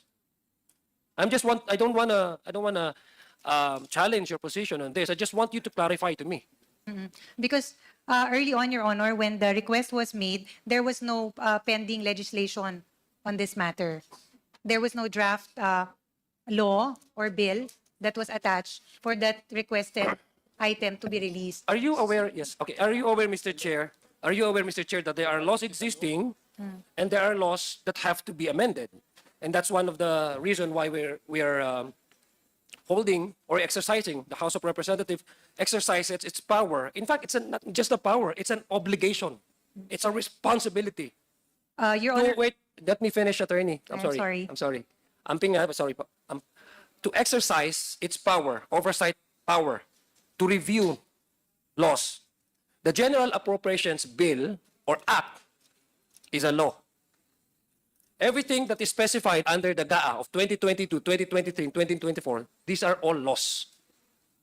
And what we're discussing here, Mr. Chair, are funds and budget given to each agency, precisely because they're granted by the power and the effect of a law. That's why they're using these funds, no? And in particular, the Office of the Vice President, the use of the confidential funds. That confidential funds will not be available to the Office of the Vice President had Congress did not enact these laws. So, I'm asking you again, do you still maintain your position that what we're doing here exceeds the power that is granted to us by the Constitution in the exercise of our oversight function? Your Honor, I stand by the letter that was the position of the Office of the Vice President, and as stated in our position and in our letter to the Commission on Audit. Okay, so do you still maintain your assertion that this inquiry that we're having right now exceeds the power that is granted to us by the Constitution? Do you still maintain that position? Your Honor, I think I cannot answer that because that is really But actually this is one of a your leg- assertions, I know, Attorney but that is Lopez. our assertion, Your Honor. But What do that you is a mean? legal issue as to whether you have the Congress has the power or not. But our position, Your Honor, as we have stated from the very beginning, is that we feel that because there is still an ongoing audit and nothing is final, we feel that it would be too early to release such information on the end of the Commission on Audit. That is basically what we are trying to request from the Commission on Audit. When you say our position, does that mean who is our, sino yung our? The position of the Office of the Vice President, Your Honor, which the agency that is undergoing the audit investigation. Anyway, Mr. Chair, I will no longer labor on this issue. I just want to give time for Attorney Lopez to maybe enlighten us kung bakit according to her ay nag-i-exceed ang committee na ito sa power na ginran sa atin ng Constitution, and yet sinasabi naman po niya na she's recognizing the power of the House to exercise yung oversight function. I just don't get any clear answers po. Pasensya na po, Attorney Lopez, sa inyo. From the very start that one of my colleagues here started asking question, wala ho akong nakuhang klaro na sagot po sa inyo. Pasensya na po. Ganun lang po yung interpretation ko sa lahat po na naging kasagutan ninyo. Attorney Lopez, just to inform you, alam mo naman to separation of powers, power of Congress for inquiry in legislation, and question of the subject matter with regards to COA in relation to the confidential fund. Sabi mo kasi hindi pa tapos. But just to inform you, there's a lot of investigation in my committee and ordering COA to have a fraud audit. Okay. Pending all those COA audit report. That's why this committee and this Congress has the power. We didn't ask for inquiry in aid of legislation, especially in the case of the confidential fund in which that is sa law from the GAA. Alam mo naman yun, di ba? Yes, Walang budget na confidential fund without the GAA. Which is a law. Tama? Kaya nga po just to inform you na in Congress, well in fact, ang dami na po. Special audit, fraud audit. Ginagawa po ng COA yan by the order of this Congress. I hope you get my point, Attorney. Yes, I do, Congressman. Thank you, Mr. Salamat. Chairman.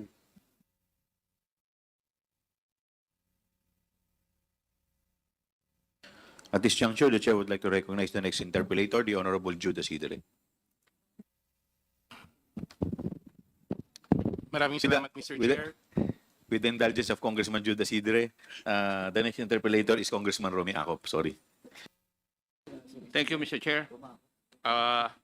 My questions would have centered on the existence of satellite offices of the Office of the Vice President. Unfortunately, COA submitted the data and information regarding the satellite offices of the OVP just last night. Tama po. Yes, Mr. Chair. So I did not have time to look into these documents kasi gabi na kayo nag-submit it. Mr. Chair, be that as it may, I will not ask questions about that. But I would like to make first a manifestation. From the previous hearings, we have established two things as regards the documentary pieces of evidence of payments for confidential funds. Una, ang mga irregularidad sa mga impormasyon na nakasaad sa mga acknowledgement receipts. At ikalawa, ang kakulungan sa mga kinakailangang impormasyon para matiyak kung tama ba ang paggamit ng confidential funds na ito. Atty. Lopez, do you believe that public officers occupy a public trust? Yes, Your Honor, that is enshrined in the Constitution. Section 1, Article 11 of the Constitution. Tama? Yes. Yes.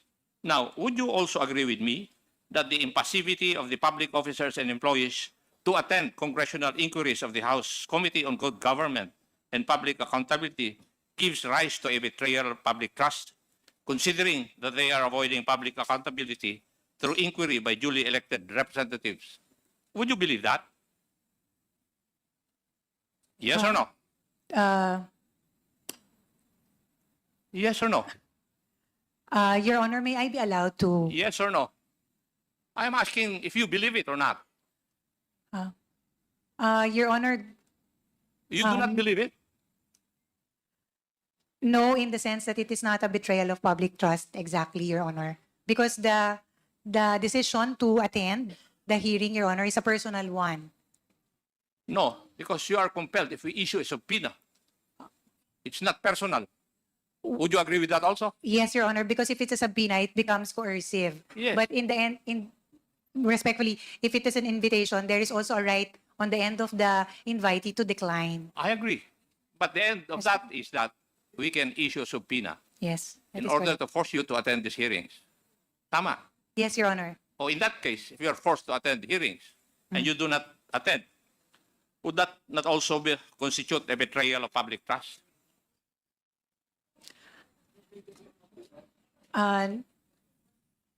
Following your logic, Your Honor, pakisagot lang po na yes or no. Yung katanungan ko po, yes or no eh. There's no need for any explanation unless I ask for one. it could be, Your Honor, yes. Thank you. Would you agree also with me that public officers must uphold public interest? Yes, Your Honor. Yes. And part and parcel of the duties and responsibilities of public officers is to give due regard to the lawful processes of a co-equal branch of government. Yes, Your Honor. Yes. And the impassivity of the public officers and employees to attend the congressional inquiries of the House Committee on Good Government and Public Accountability gives rise to a betrayal of public trust, considering that their continued absence interfere with the actions and mandate of this committee, just like your two people, the special dispersing officers in the persons of Madam Gina Acosta and Madam Sunshine Fajarda. Would you agree with that also? Yes, Your Honor. Thank It is you. a possibility, yes. And therefore, being the boss, you are also obliged to see to it that they perform this duty. Yes, Your Honor, I And hear that. therefore, we expect na pagsabihan mo sila Opo. na umattend dito sa hearing na ito. That's part of your duty. Respectfully, Your Honor, that was my commitment earlier, that I will endeavor to bring them to the next hearing. Thank you. And I think you will also believe that public officers are sworn to uphold the Constitution. Tama? Yes, Your Honor.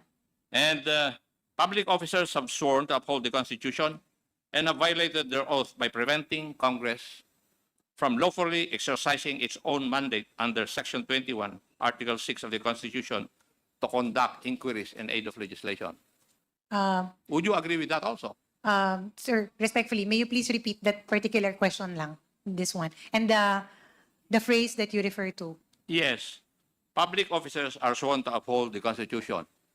Yes. Yes. Public officers have sworn to uphold the Constitution and would have violated their oath by preventing Congress from lawfully exercising its mandate under Section 21, Article 6 of the Constitution to conduct inquiries in aid of legislation. Yes, Your Honor. Thank you. If you, Your Honor, may I seek to qualify my answer as regards the last question? Mr. Chair. Your Honor, please. Sa Mr. Chair. akin, Mr. Chairman. Your Honor, Mr. Chair. Yes, please. Okay. In this case, Your Honor, preventing or aggressive defiance, Your Honor, that might constitute as such. But if there is a valid reason on the end of the person, that might be considered. But again, aggressive and continued defiance without justification or reason, Your Honor, that may be taken as such. Congressman Akop. Thank you, ma'am. Thank you, Mr. Chair. But you will also believe that the queries of members of the committee remain and will remain unanswered if the responsible public officers or employees fail to elucidate on the subject issues by their continued absence. And the conspicuous absence of these public officers and employees of the office of the Vice President causes immediate or threatened injury to the powers of this committee granted under the Constitution. Would you agree with that also? Yes, Your Honor. Yes. Okay. Thank you. And Mr. Chair, dahil po sa ginagawa ng mga tauhan under Atty. Lopez and under the office of the Vice President, I believe that we can file administrative cases against the non-attending public officers and employees of the OBP before the office of the Ombudsman. That is my point of view and my stand, Mr. Chair. Kasi they can be charged for misconduct and conduct prejudicial to the best interest of the service as a cause of action. Thank you, Mr. Chair. May I proceed? Please continue. Thank you. Clarificatory questions. Attorney Lopez, you are the Chief of Staff and Undersecretary under the Office of the Vice President. As such, you are the number 2 insofar as the OVP is concerned. Yes, Your Honor. Yes. And all those people under the Office of the President, Vice President. Vice President, kayo po ang tinitingnan na mataas maliban kay Vice President. Yes, after the Vice President. Yes. Being the Chief of Staff, kami po, ako, galing sa militar, galing sa pulis, yung mga iba, may mga opisina, meron silang mga Chief of Staff. And everybody of us will say na yung Chief of Staff ang nakakaalam lahat ng operations na kanilang opisina. Would you agree with that? In my experience, Your Honor, that does not hold true. So I cannot agree to that. How long have you statement. been in the government service? More than 10 years, Your Honor. 10 years. Ako, more than 4 decades. I hear. Alam pagkaalam ko, yung Chief of Staff is the most knowledgeable among the staff of a head of office. In most cases, Your Honor, yes. That So is you're the correct. only exception? No, Your Honor, it is only in this matter that I am not privy to. You're not privy on what matter? The matter of confidential funds in the... You're lying, Madam Attorney, simply because the letters that you wrote to COA would belie your statement. Kasi alam mo eh. If you read intently the contents of your letters, alam mo. How can you explain yung AOM? Respectfully, Your Honor, Mr. Kayo Chair, po ang nakapirma doon. ako po And yung- would you say na pumirma ka na hindi mo alam yung nandun? Are you trying to tell me that, being a lawyer? Your Honor, the documents, the attachments, as regards the answer to the AOM was presented and prepared by Mr. Ortonio. It is not incumbent upon me to double-check or to review such documents, Your Honor. My role in the Pero Office of the ikaw ang Vice... pumirma. Office of the Di Vice... ba, sa bilang abogado, ang sabi nga sa law school, di ba, sa inyo, bago mo pirmahan yung iyong death warrant, basahin mo muna. Opo. Yes, Your Honor. I simply checked, Your Honor, the form. Ano po yung attachments Ikaw naman, and the attorney. explanation. Your Honor, respectfully, Mr. Chair, I have also mentioned this earlier when in the question of Congressman Congressman Zia, I mentioned that the matter of disbursement, utilization of the confidential fund, that is the matter that I am not really privy to. But in the matter of explaining, for example, issuing external communications to a government agency such as the Commission on Audit, as the highest official in the OVP, Your Honor, I sign off on all the documents. That is one of my role and And what is the significance of your signature? that it has been Di ba reviewed. dapat dun is, alam mo yung bagay na yun? Yes, Your Honor. Yes. Ikaw naman, kasi hindi ka pwedeng, attorney, hindi ka pwedeng pipirma sa isang na hindi mo babasahin. That is your training as a lawyer. You cannot depart from that. Yes. Respectfully, Mr. Chair, as mentioned earlier, I signed it as a matter of course, as the head of the agency for that external communication. Subject, of course, to the attachments that were included and the explanations made, Your Honor. I think you better change that, madam. Dahil one day you might be signing your death warrant when you do not read it. Hindi ba posible po yun? Yun po, I can only speak for that, my experience, Your Honor. That was exactly what happened in that letter. Thank you. How long have you been working with Mr. Ortonio and Madam Acosta? Mr. Ortonio was a colleague also in the city government, Your Honor, of Davao. How about Madam Acosta? Also one of the employees of the local government unit. So matagal na kayo magkasama. And how long would that be? More than 10 years, Your Honor, Mr. Chair. Oh. Doon sa 10 years na yon, mas mataas ba sila sa iyo o mas mataas ka pa rin sa kanila? Mr. Ortonio was a city department head also, Your Honor, which had the same rank as me. But Ms. Gina Acosta is one of the employees. But you were the senior. city administrator then. Yes, Your Honor. And then you know everybody. You know what is going on in the local government unit that you belong to, right? I know a lot of, not everything, Your Honor. It is expected of the city administrator to know the operations of the local government unit, especially the branches or the offices under that unit. That is correct, Your Honor. Yes. Alam ko naman na maaaring hindi mo alam lahat, but it is expected of you, being the city administrator, alam mo dapat ang mga yon. Right? That's correct, Your Honor. Now, Mayno, doon sa confidential fund, do you know of its existence in your office?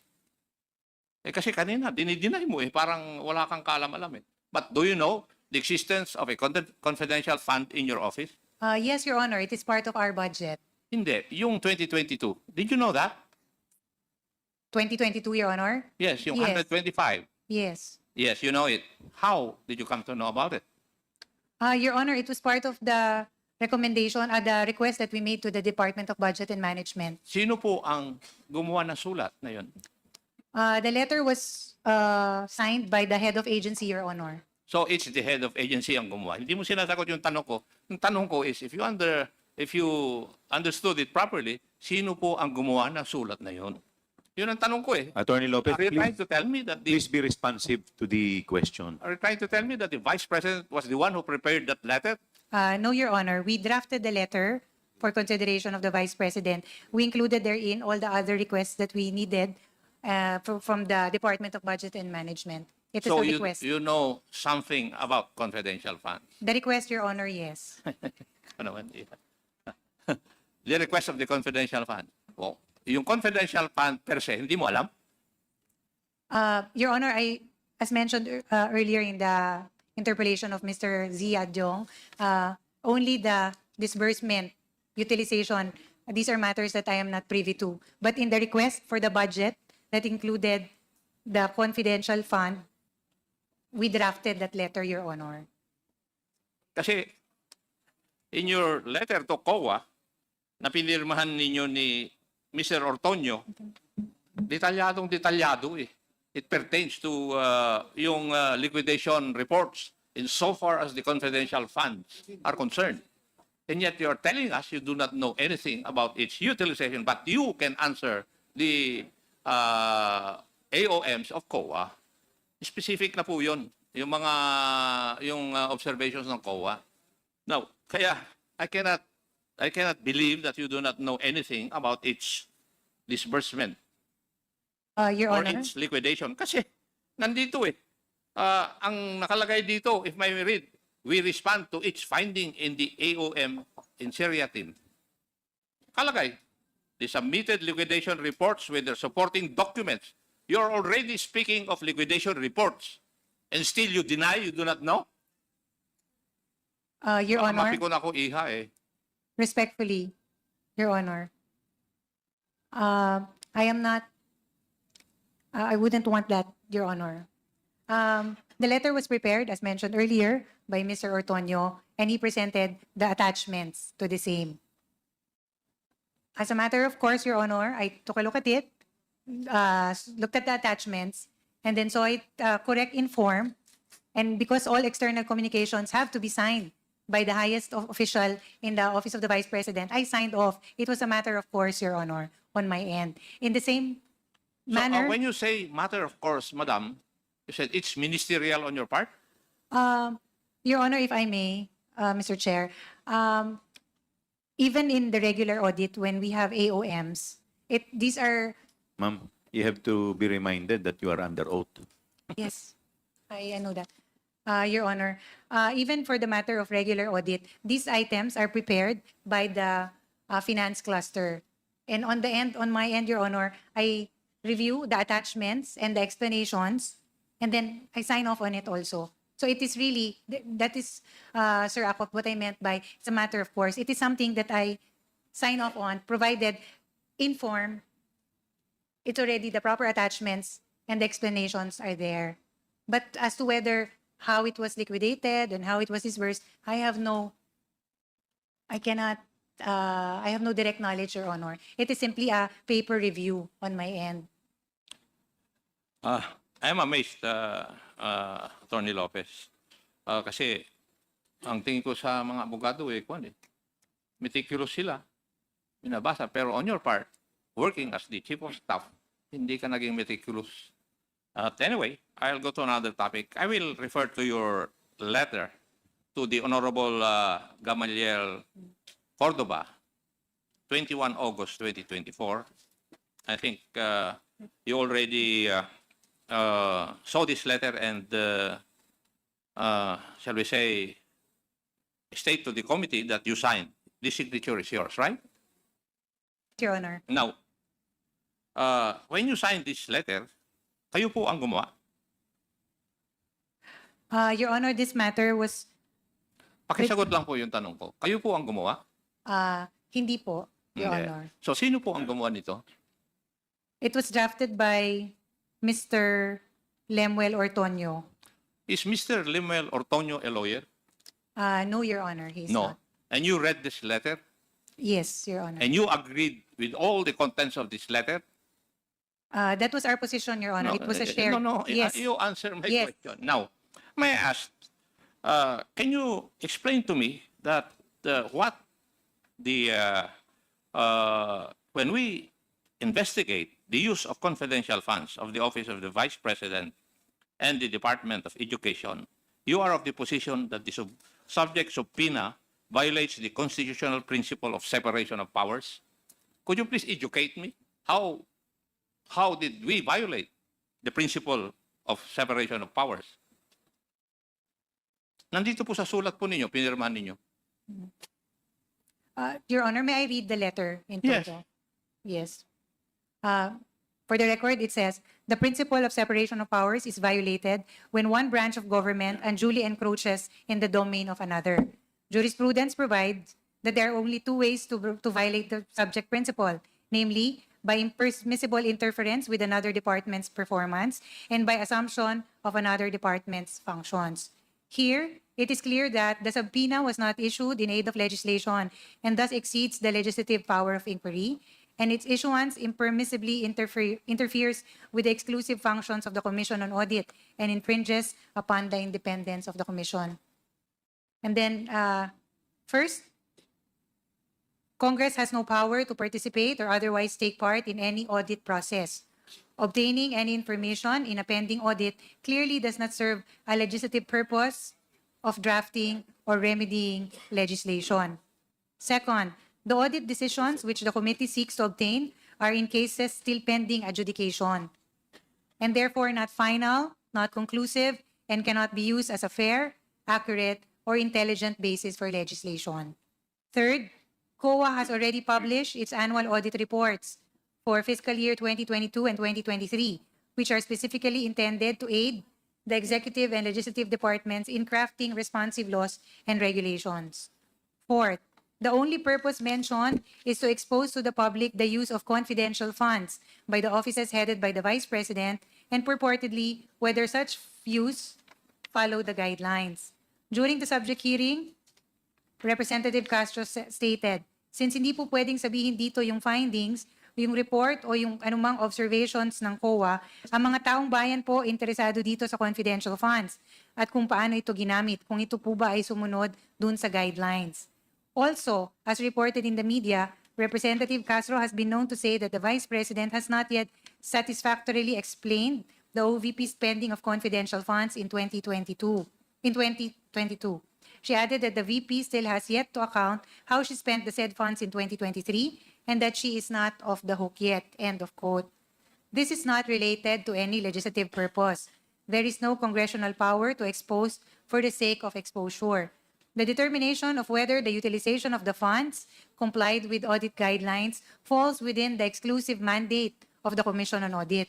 It cannot be overemphasized that COA has the exclusive power, authority, and duty to examine, audit, and settle all accounts pertaining to the revenue and receipts of, and expenditures or uses of funds and property. Constitutional framers envision the COA as a dynamic, effective, efficient, and independent watchdog of the government, and for this reason conferred upon it broad and extensive powers, allowing a committee of the House of Representatives to subpoena audit decisions pertaining to an ongoing audit will only hamper the COA's performance of its duties.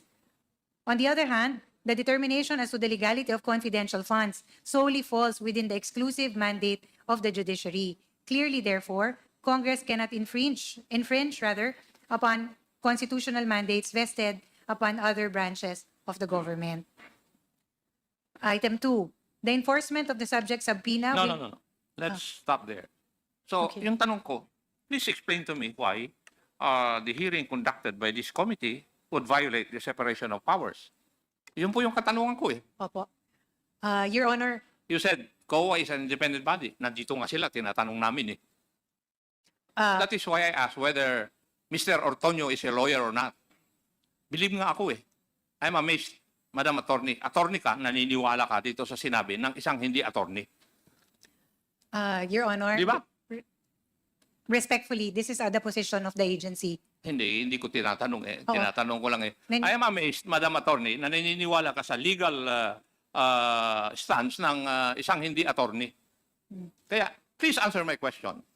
Where did we violate the separation of powers by conducting this legislative inquiry?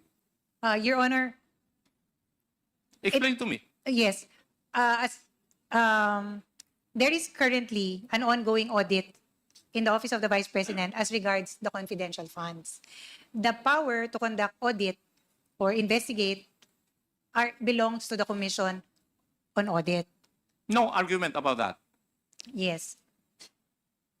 That is why, Your Honor, we feel it is our position that given that the audit is still ongoing, it is not final, it is not yet conclusive, the release of said documents or information infringes on the right of the Commission on Audit to conduct a full-scale investigation, given that it is still pending.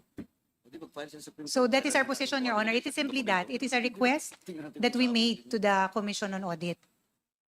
It does not in any way, Your Honor, mean that we do not recognize the power of the Congress to conduct in aid of legislation. It's just the timing, because the audit is still being undertaken and it's not final and still not conclusive, Your Honor.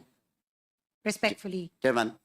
Congressman Paduano. So, ma'am, kasi po, ang concern for the inquiry in aid of legislation, doon sa Suprema is addressed to COA, not to your office. Tama? Apo. So, binigay sa amin ng COA. So, COA violates a law. So, by then, kasi logic dictates na COA dapat. Di ba? Kasi, hindi naman kami may isayo ng dokumento eh. Di ba? It's the COA. Now, COA give us the document. Now, so, did COA violate any law? Your Honor, that is not for us to determine. We simply request No, that no. COA. Now, kaya nga eh. Okay. Now, because that is your position, supposedly, legally, you have to file a case against COA.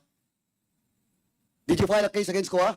No, Your Honor. Oh. It was just a letter request. Because, no. Now, letter request. Now, COA give us the document. Yes. Sino ngayong tama? Kayo o yung Congress? O yung committee? Hindi, ma'am. Kasi ganito, abogada ka eh. Apo. Then, if you invoke this letter of yours with regards to possible violation of law, you should file a case. Yes, Di ba? But not in Congress. Sa COA. Because COA complied to the orders by this committee. Yes. Di ba? You're a lawyer. Di ba, ma'am? Yes, Your Honor. But in this case, Your Honor, we simply made a request to the Commission on Audit. Hindi nga eh. But still you argue. Until now. A while ago, you stated that you still stand by your letter. Despite of the fact na sinagot na nga kita, in my committee, ang dami ko na pong in-order sa COA to conduct a fraud audit.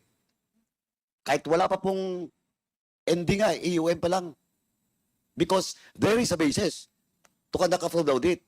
Now, question of, sinasabi mong dapat, question of legislation? Ma'am, attorney, don't you know na because of this investigation, we should pass a law with regards to confidential funds. Second, yung public funding law, that should be amended. Hindi pa ako tapos BTR. Dami tayong pag-usapan yan. Question of COA, Memorandum Circular 97-002, that should be also amended. At ilagay mismo sa mandate ng COA. Kasi ang daming misinterpretation doon. MC 97-002, iba yung requirements. Pagdating doon sa BTR, tinatanggal yung ibang requirements. And the only way that we can resolve that issue and problem with regards to COA and BTR is to legislate law. A law. Specific provision of law na dapat malinaw. Ano ba talagang requirements doon sa mga cash advances and requirements for an SDO. Yun po, attorney. Eh, hindi nyo pwedeng sabihin na we're conducting this investigation not in aid of legislation. Reason po ninyo is the principle of separation of powers is violated when one branch of government unduly encroaches on the domain of another. Period. Now, at what instance, pag-conduct namin ng hearing na ito, did we encroach on the domain of another branch of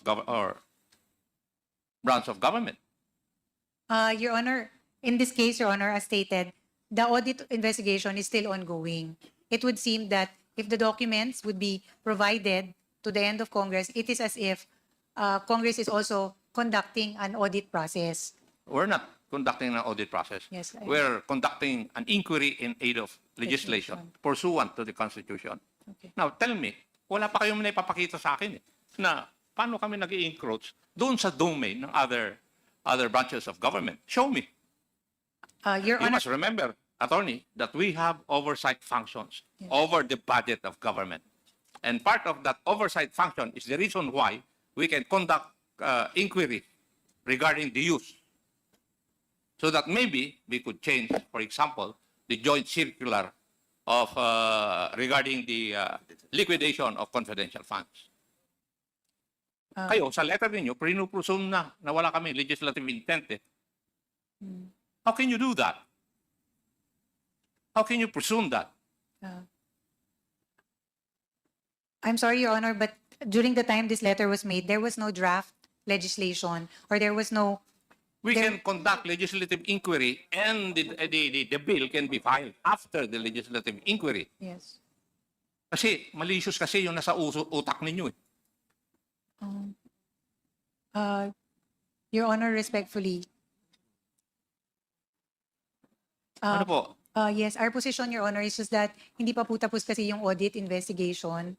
Yun lang naman po. That's why we requested COA not to release it Sige, first. please cite me a law which would say na yung ginawa po namin na dahil hindi pa tapos ang audit, hindi kami makapag-conduct ng legislative inquiry on the issue. Can you cite me a provision of law?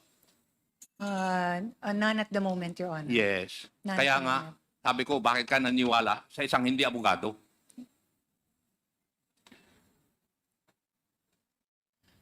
Now, may I know, the enforcement of the subject subpoena will violate the office of the Vice President's right to due process. Could you explain that also to me? Para maintindihan ko. Yes, Your Honor. But as a starting point, may I read the letter in toto? At least that provision only. If you may allow me, Mr. Yeah. Chair. Okay. Item number 2, the enforcement of the subject subpoena will violate the Office of the Vice President's right to due process. First, enforcing the subpoena against the audit decision contravenes existing rules on the audit process. Disclosing the reports before the conclusion and finality of any audit is premature and will compromise the integrity of the final report. In fact, the Supreme Court has held that notices of disallowance may be released only to the parties having direct material interest, namely the auditor, the head of agency, and the officials directly affected by the said notices. This is to afford opportunity to appeal. Further, COA Circular number 2013-006 also provides that except as to the status of cases, no information as to the action officer and or the probable disposition or decision of any case pending adjudication before any office of this commission shall be disclosed to any person. Violation hereof shall be the subject of administrative action provided under existing civil service laws. Second, the Office of the Vice President will be deprived of its right to an impartial tribunal and a fair and objective resolution of the cases. Public statements or discussions thereon by the committee or the Congress as a whole may unduly influence the bodies which are already handling the same or similar subject matters. Finally, it must be noted that there are no less than 3 cases on the subject confidential funds that are currently pending with the Supreme Court. Hence, compelled disclosure of the audit decisions may be violative of the sub judice rule, which restricts comments and disclosures pertaining to judicial proceedings. That was our second position, Your Honor, that it violates the subject subpoena will violate the due process, the right to due process of the Office of the Vice President. What is what would be the elements of due process?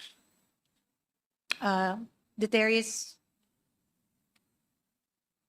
When can you say that a person is granted due process? when he is informed, Your Honor, of his rights and Hindi ba kayo na-inform?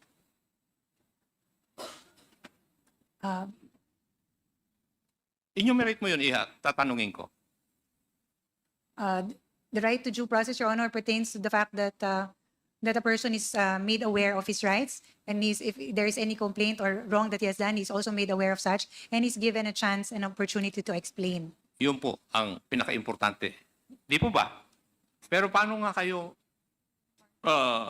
makapag-i-explain if you do not, avail of the opportunity na mag-explain dito? Di ba?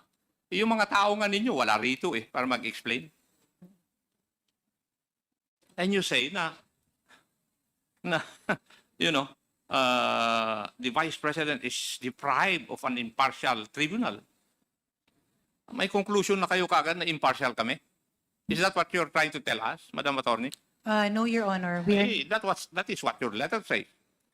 We are merely saying, Your Honor, that the audit investigation is not final and not Hindi nga. conclusive.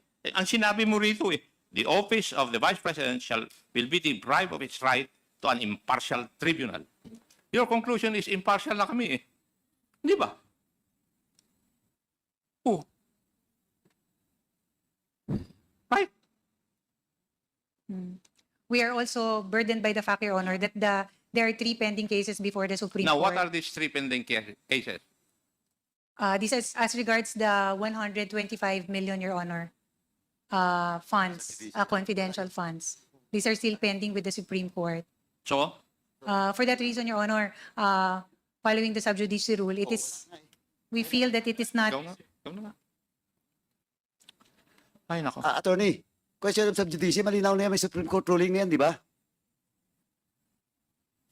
Di ba walang sub judice with regards to inquiry in aid of legislation? Di ba? Ang daming, andyan, may mga jurisprudence na yan. Di ba, do you confirm? Di ba may mga ruling na yan ng Supreme Court with regards to sub judice? Meron po, Your Honor. O, and the sub judice cannot be applied in inquiry in aid of legislation, malinaw yan. And Kaya nga, additional, Kaya nga sinasabi ko, Iha, sa'yo, bakit naniwala ka sa isang hindi abogada o abogado, ikaw ay abogado? and additionally, Panyera, let me read Section 1 of Rules of Procedure governing inquiries in aid of legislation. Under paragraph 2, it provides that the filing or pendency of a case before any court, tribunal, or quasi-judicial or administrative body shall not stop or abate any inquiry conducted to carry out a legislative purpose. So regardless, even assuming for the sake of argument that you are correct, na meron po kayong pending case, it will not stop Congress or this committee from conducting its inquiry in aid of legislative purpose. I hear you, Your Honor. Okay. Please continue, Congressman Akop. Last issue, Mr. Chair. The subject subpoena may not be validly enforced due to the nature of confidential funds. What do you mean by this, Madam Attorney? Again, may I read item 3, which is the last position. The subject subpoena may not be validly enforced due to the nature of confidential fund.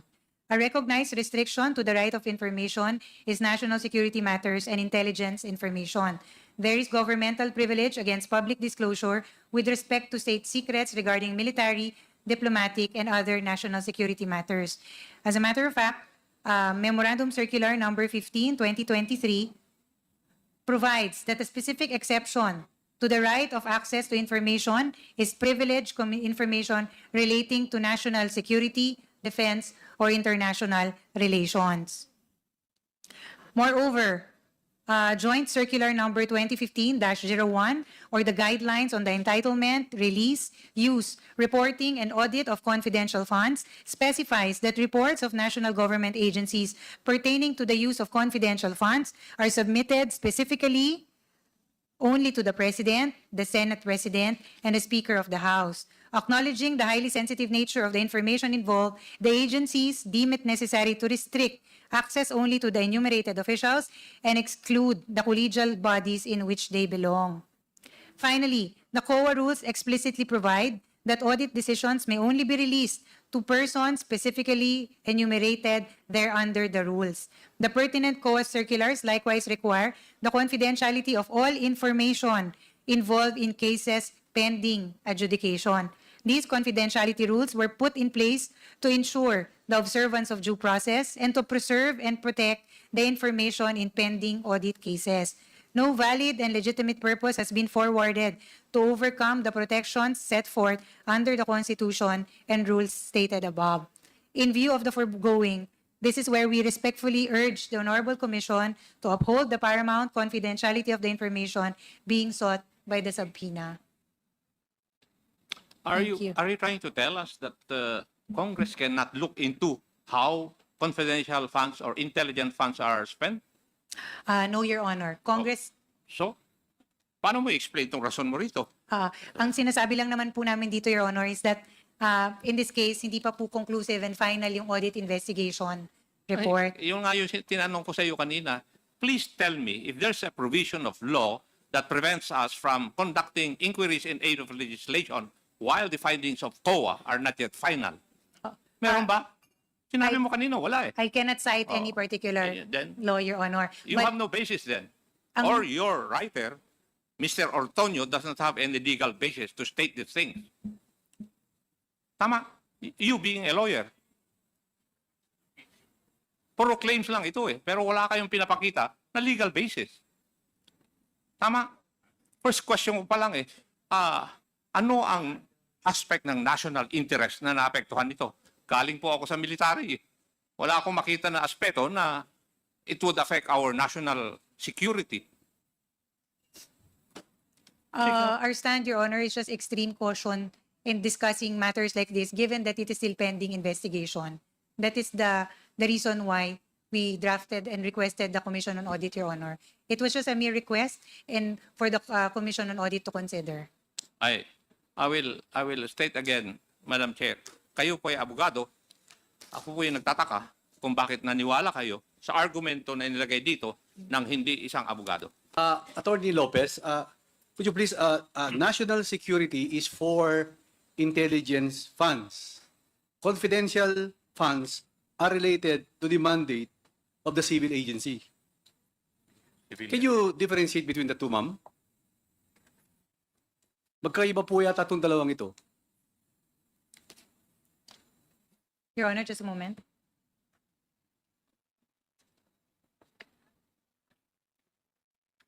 According to Joint Circular, Your Honor, number 2015-01, confidential expenses refer to those expenses pertaining or related to surveillance activities in civilian government agencies that are intended to support the mandate or operations of the agency, Your Honor. But the Joint Circular differentiates these very well. That's why both funds have different provisions and basis. Ma'am, di ba tama? Kaya magkaiba po yung dalawang yan.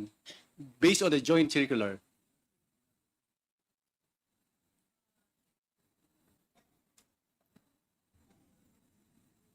That's why confidential fund is for civil agencies and intelligence fund is only for intelligence For uniform. practitioners. Oh, yes, Your Honor. The law provides that intelligence expenses refer to those related to intelligence information gathering of uniformed and military personnel and intelligence practitioners. COA, do you confirm on the difference po?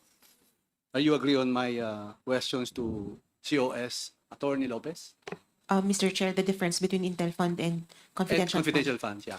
Yes, Mr. Chair, we agree that Intel Fund is for national security and confidential funds are intended to support the mandate or operations of the agency. Civil agencies. Civilian, yes, Civilian Mr. Chair. agencies. So they are different. Yes, Mr. Chair. Okay na po, Attorney, COS? At least na-confirm ko po sa COA ang differentiation of the two. Thank you, Mr. Chairman. Thank you. The Chair would like to recognize the Honorable Jude Dasidre. Maraming salamat, Mr. Chair. Nais ko po magtanong ulit kay Atty. Lopez. Atty. Lopez, kumusta po kayo? My back hurts, Your Honor. May katanungan lang po ako, Mr. Chair, Atty. Lopez. Una po, natanong na po ito kanina ni Kong ako, pero ulitin ko lang po for the record.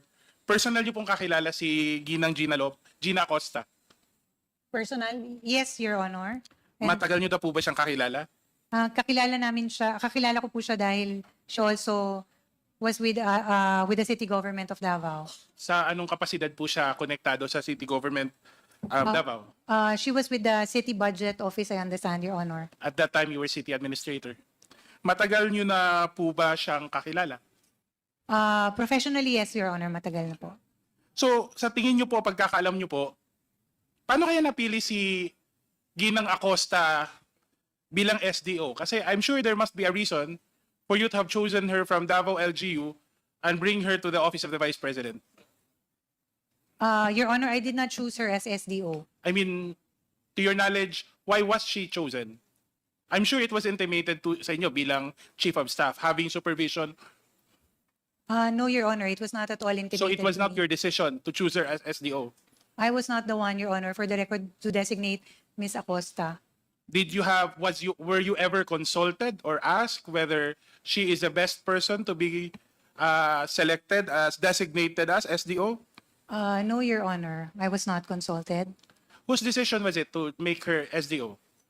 The person who the designating officer was the head of agency, Your Honor. In this case, is the Vice President, correct? Yes, Your Honor. So are you saying for the record that it was the Vice President who personally chose Gina Acosta to be the special disbursing officer for the confidential funds in the office of the Vice President? Yes or no? Yes, Your Honor. Yes. That was a designation.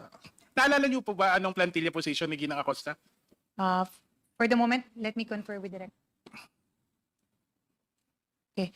Your Honor, Ms. Acosta is Vice Presidential Officer, Staff Officer 6. Okay. Salary grade? Mr. Chair? Salary grade 24. Sa iyong pagkakakilala, meron bang experience o qualification si Ginang Acosta para maging SDO ng VP? Sakasali lang to give us, you're the closest to the Vice President in the room right now. So just to have an understanding of whether the Vice President saw something in Gina Acosta for her to be qualified as SDO. Your Honor, I cannot answer for the Vice President. But do you think, that's why I'm asking, sa inyong pagkakaalam, sa inyong pagkakakilala sa kanya, meron bang experience o qualification si Ginang Acosta na sa tingin niyo po, dapat sa kanya maging SDO? I'm sure as head of office, I mean as Chief of Staff. I can only answer, Your Honor, for the functions that she does for the Office of the Chief of Staff, not as SDO. So you never had any control over her as SDO? None, Your Honor. Eto po, dati ho kayong city administrator. When you were city administrator, may confidential funds din po ang city government of Davao. Yes, That Your is Honor. on record, di ba? Yes, that was Okay. presented also this morning, a while ago. Para lang ma-refresh ang memory ng ating mga miyembro ng komite at ng taong bayan, ano po bang SDO? Anong qualifications ng SDO po, ma'am? Sa inyong pagkakaalam po. Your Honor, I have no idea what are the qualifications, but maybe the finance cluster because Can we ask the Treasury to give us the Mr. Chair? Just to refresh our memory or Attorney. our understanding. Attorney Sanchez. Attorney Sanchez? Would you know? Mr. Chair, based on the circular, wala pong specific qualifications na indicated. But based also on the circular, there are duties to be performed by the SDO. So the SDO to be appointed should be able to have the qualifications to perform the duties indicated in the circular. At kasama po dito, attorney, yung tinatawag nating trust and confidence. Yes, Mr. Chair, although that is not indicated in the circular. In practice, it is. Yes, Mr. Chair. But would you also understand that trust and confidence, would you also agree that trust and confidence need to be balanced with accountability at, of course, the competence to be able to carry out the function? Yes, Mr. Chair. Dito, pangalawang tanong po, balik ako kay Atty. Lopez. Kilala niyo po ba si Edward Farda? kilala ko po, Your Honor. Matagal niyo to po ba siyang kakilala, ma'am? Hindi po. Paano niyo po siya nakilala? I only know Mr. Fajarda as the spouse of Attorney Sunshine Fajarda. So hindi niyo may alam po ba kayo kung paano napili si Edward Fajarda bilang SDO? Hindi, I have no personal knowledge, Your Honor. So hindi niyo alam kung paano pinipili ang tao, pero alam niyo po kung paano tinatanggal ang tao sa Office of the Secretary ng Department of Education? Your Honor, as explained early on this afternoon, that was a task that was given to me by the Vice President, who was then the Secretary of Education. So would you confirm that there are specific tasks that were given to you, including dismissing officials of the Department of Education for the Vice President, even if you were not connected in any way with the Department of Education? Yes, Your Honor, that has happened. Okay. So hindi nyo rin alam kung ano ang plantilla position ni Edward Farda? Hindi po. Hindi nyo rin alam kung may qualifications ba or meron bang experience si Edward Farda para maging SDO? Hindi po. I have no knowledge. Alam mo, Mr. Chair, ang bilis magtiwala ng Office of the Vice President, no? Ilang milyon, pero hindi kakilala. Ito na lang, siguro kakilala niyo po Atty. Lopez. Kilala niyo po ba si Shine Farda? At Attorney Sunshine Fajarda, yes. Matagal niyo po ba siyang kakilala? Attorney Sunshine is also one of the... Oo, matagal ko na po siyang kilala. Empleyado po siya din ng local government. Sa pagkakaalam niyo po, at based sa dahil matagal na magkakilala, malapit po ba sa isang personal na rason, for personal reasons, si Attorney Shine sa head of agency, sa pangalawang Pangulo? I cannot comment on their personal relationship, but professionally, yes, Your Honor. I think their proximity because of the work that Attorney Sunshine does. Alam niyo ko, ang tinitignan ko po dito, Attorney Lopez, kanina niyo po sinasabi na compartmentalized madalas ang instructions ng pangalawang Pangulo. Tama po ba?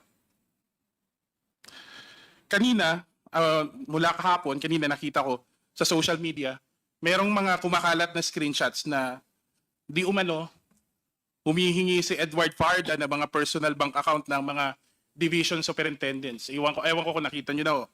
Allegedly, para may ibibigay, ipapadala silang pera sa kanila. Hindi ko verified. Nakita ko lang nandun yung pangalan niya, nandun yung discussion. Saka-sakali lang, may alam po ba kayo dito? Wala po, Your Honor. I am not aware of that. Is that a text? Chat group discussion. No, Your Honor, I'm not aware. Sa tingin nyo po, sa inyong pagkakakilala, si Edward man or si Sunshine Fajarda gagawin ang naturang instruction na magbigay ng instruction sa mga division superintendents? Your Honor, I have no personal knowledge as regards that. Ay, hindi ko po nakatrabaho si Mr. Fajarda. Pero ano po ang posisyon niyo ni Mr. Fajarda at the moment?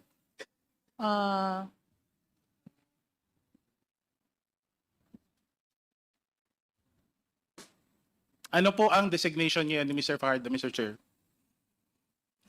Maybe we can have Director Lin confirm this, ma'am. Sir, for a moment.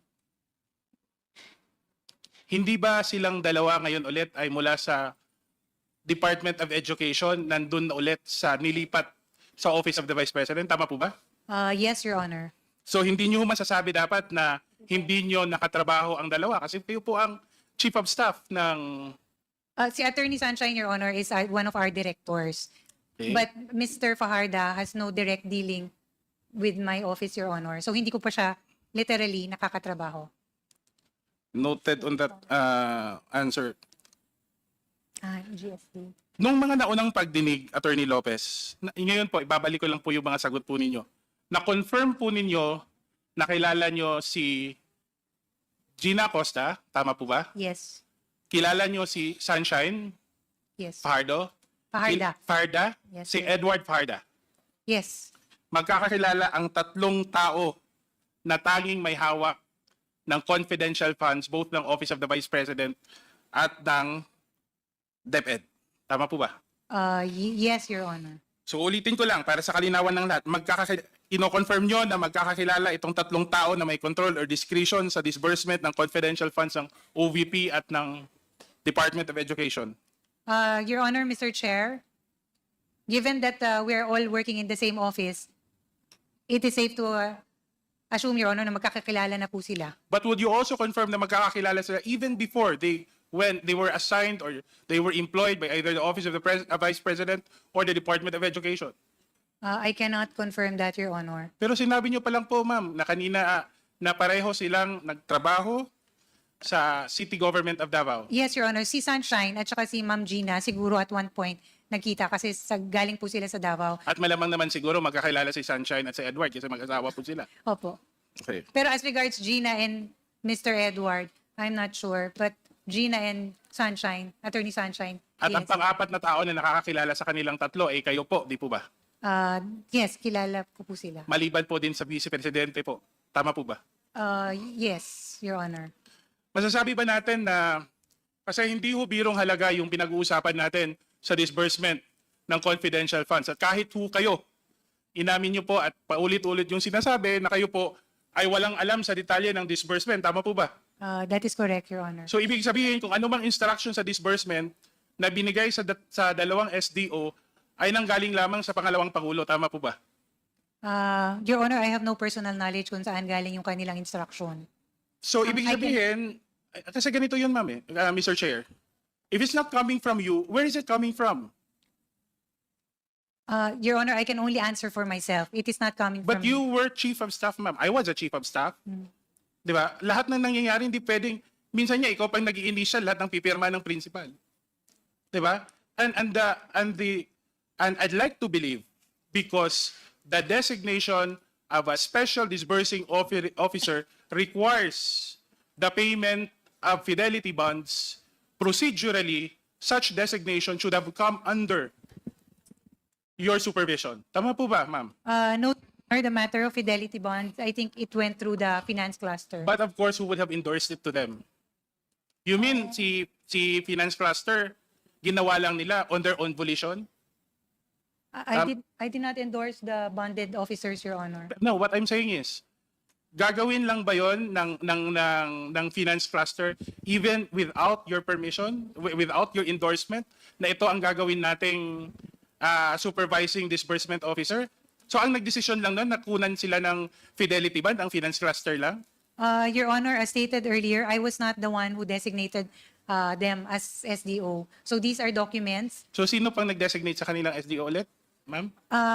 The head of agency, Your Honor. So, okay.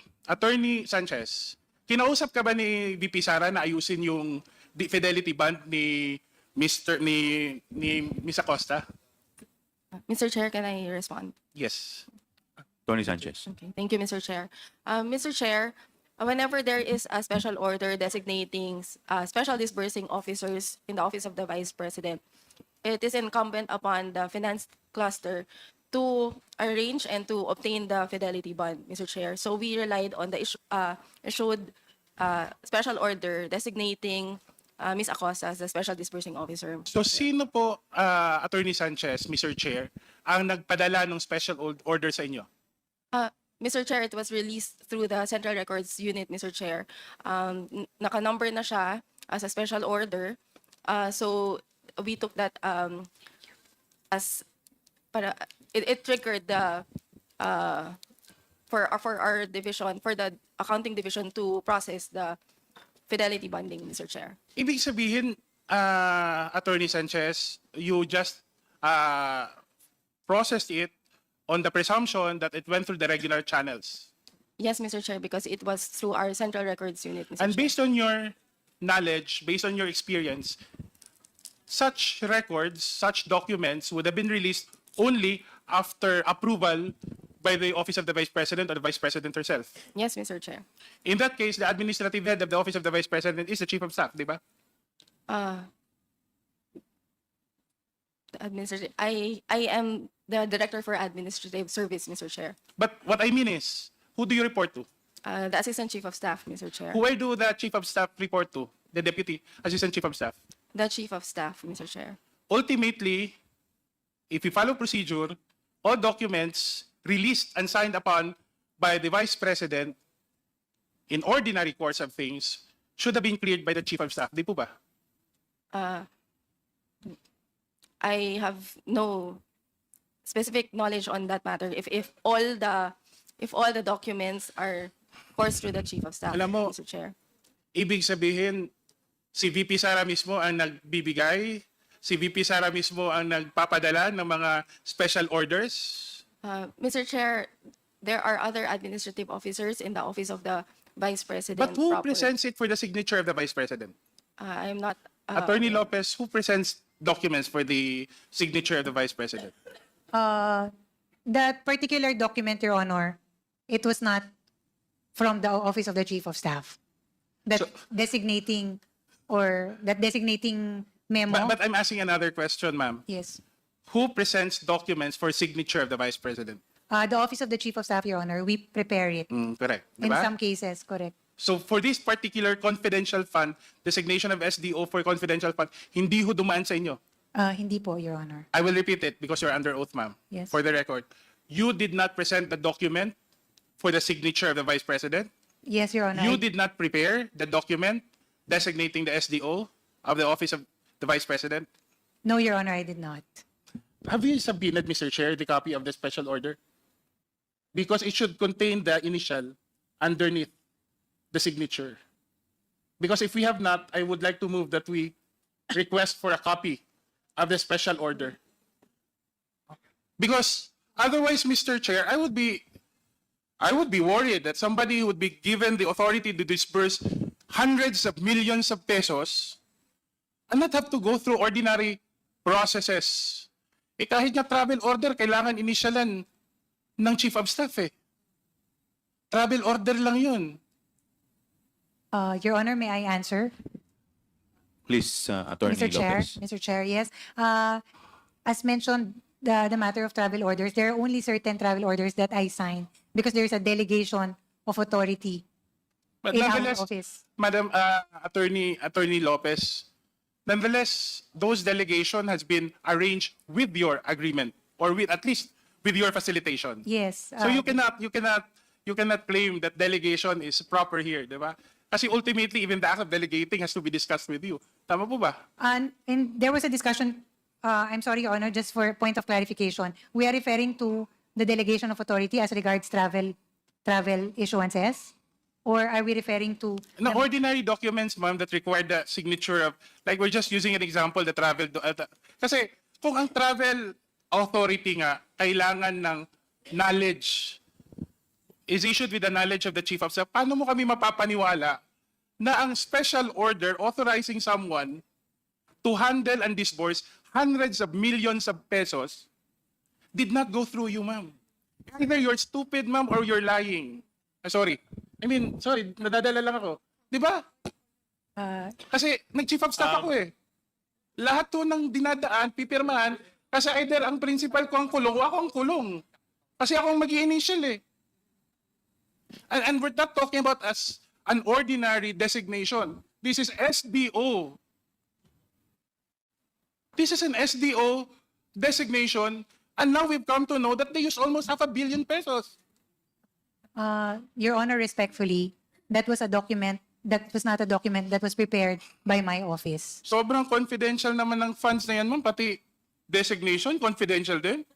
As mentioned earlier, Your Honor, my task really as the Chief of Staff and as Undersecretary was to handle all the socio-economic programs of the office. It's a day-to-day operations thing, oversight of all the divisions, the employees of the OVP, Your Honor. But it is also not the case that when you're Chief of Staff, even if you would handle ordinary administrative, as you mentioned, you also have to understand the point and direction of all these administrative decisions, di ba?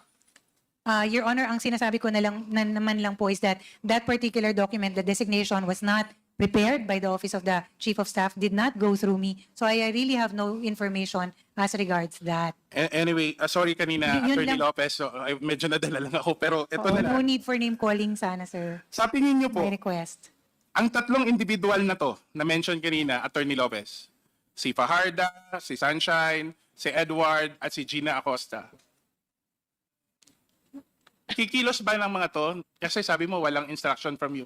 Sa inyong pagkakakilala sa kanila, kikilos ba sila? Gagawa ba sila ng kahit anong hakbang na walang instruction mula sa inyo o sa pangalawang Pangulo? I can only answer for Ms. Gina Acosta, Your Honor, because she is under the Office of the Chief of Staff doing certain tasks. Well, she worked without the Vice President's instructions. As regards, I cannot say, Your Honor, because I am really Okay, I will qualify I will revise the question. Should she act without kasi wala ka naman eh, out of the picture ka. In your estimation as Chief of Staff, should she act without the instruction of the Vice President? Kasi kung hindi ka rin kasama, baka si Gina Fajardo talaga ang nag-ago nung nag-disburse lang, kanya lang, di ba? Your Honor, given that she was designated as an SDO, she will get her instructions from the one who designated her as a SDO. Okay. Hindi ko ako abogado, ma'am, pero ang sagot niyo po, abogado talaga. Ano? Ito na lang. Kikilos ba, gagalaw ba si Ginang Acosta ng dapat bang gumalaw o kumilos o magdesisyon si Ginang Acosta na walang pahintulot o instructions mula sa pangalawang Pangulo? Hindi po. Tama. Salamat po for that answer. Pwede ba nating masabi, ma'am, na dahil matagal nang magkakakilala itong tatlong tao, magkilala din ninyong kayo, kilala din ni Vice President, pwede ba nating masabi na sa usapin ng confidential funds, the act of one is the act of all? Your Honor, as I mentioned, I can only answer for myself. No, I am not privy to anything as regards the disbursement, utilization of the confidential funds. Ma'am, kung hindi po kayo privy sa utilization ng confidential funds, paano nyo po ma-establish yung boundaries ng liquidation at kayo pa po ang nagsulat sa Commission on Audit tungkol dito? Oo. As I mentioned earlier, Your Honor, these were documents and attachments presented and prepared by Mr. Lemuel Ortonio. Ma'am, as a lawyer and as a chief of staff of the Vice President, hindi ba sa tingin ninyo, in your judgment, etong mga arrangements na to na medyo sabihin na lang natin unorthodox, no? Ito ang nagresulta ng kakulangan po ng transparency sa paggamit at pag-disburse ng confidential funds. In your judgment, ma'am. You know, you're not the only agency that has confidential funds. And we did not see these problems in other agencies. But can you at least acknowledge that all this trying to find ways of compartmentalizing, of skirting procedure, have contributed to, at least na lang ma'am, to that impression that there is a lack of transparency in the disbursement of confidential funds, that you could have done better in the use of confidential funds? Your Honor, Mr. Chair, that is the case and the situation in the Office of the Vice President, Your Honor. There are things that I am not privy to. It is compartmentalized kind of tasking. I was only really confined to my tasks, which I mentioned earlier, Your Honor, which is really running the operation side of the Office of the Vice President, ensuring that our programs are institutionalized, it is implemented across the country. Yun po yung ang main task ko. Did I was any of not your- really given information, I was not made privy to that.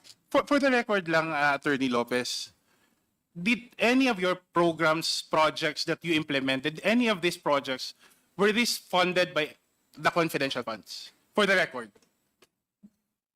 Your Honor, no. There is a budget allotted for our socioeconomic Klaro yun, mama. programs. So, lahat yun, walang serbisyo sa bayan.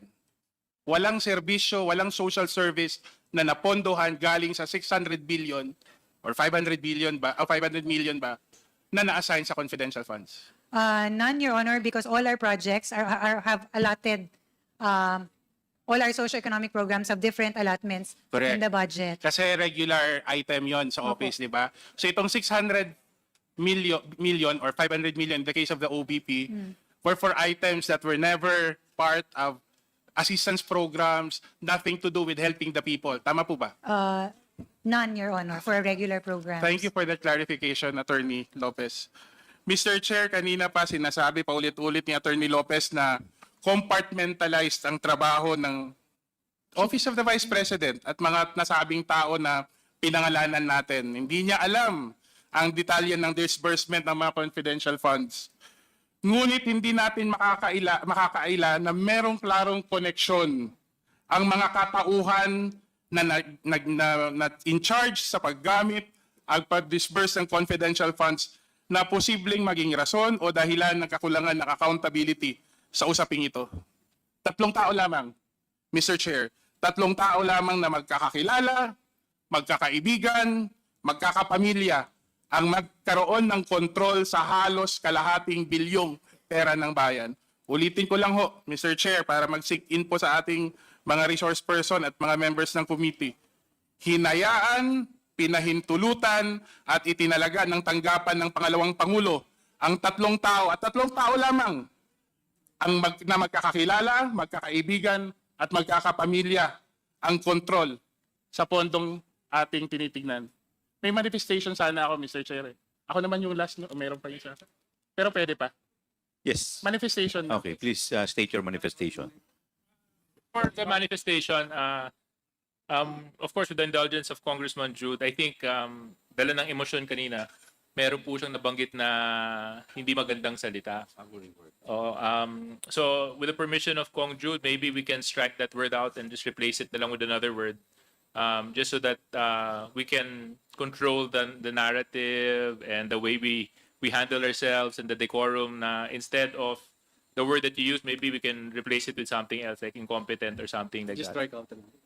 I submit to the committee, Mr. Chair. Thank you very There's a much. motion by the Second. Honorable Deputy Speaker to strike out the word. Sasabihin ko pa ba? As stated a while ago by Congressman Jude Asidre, is there a second to the motion? Any objection? Hearing none, the motion is carried.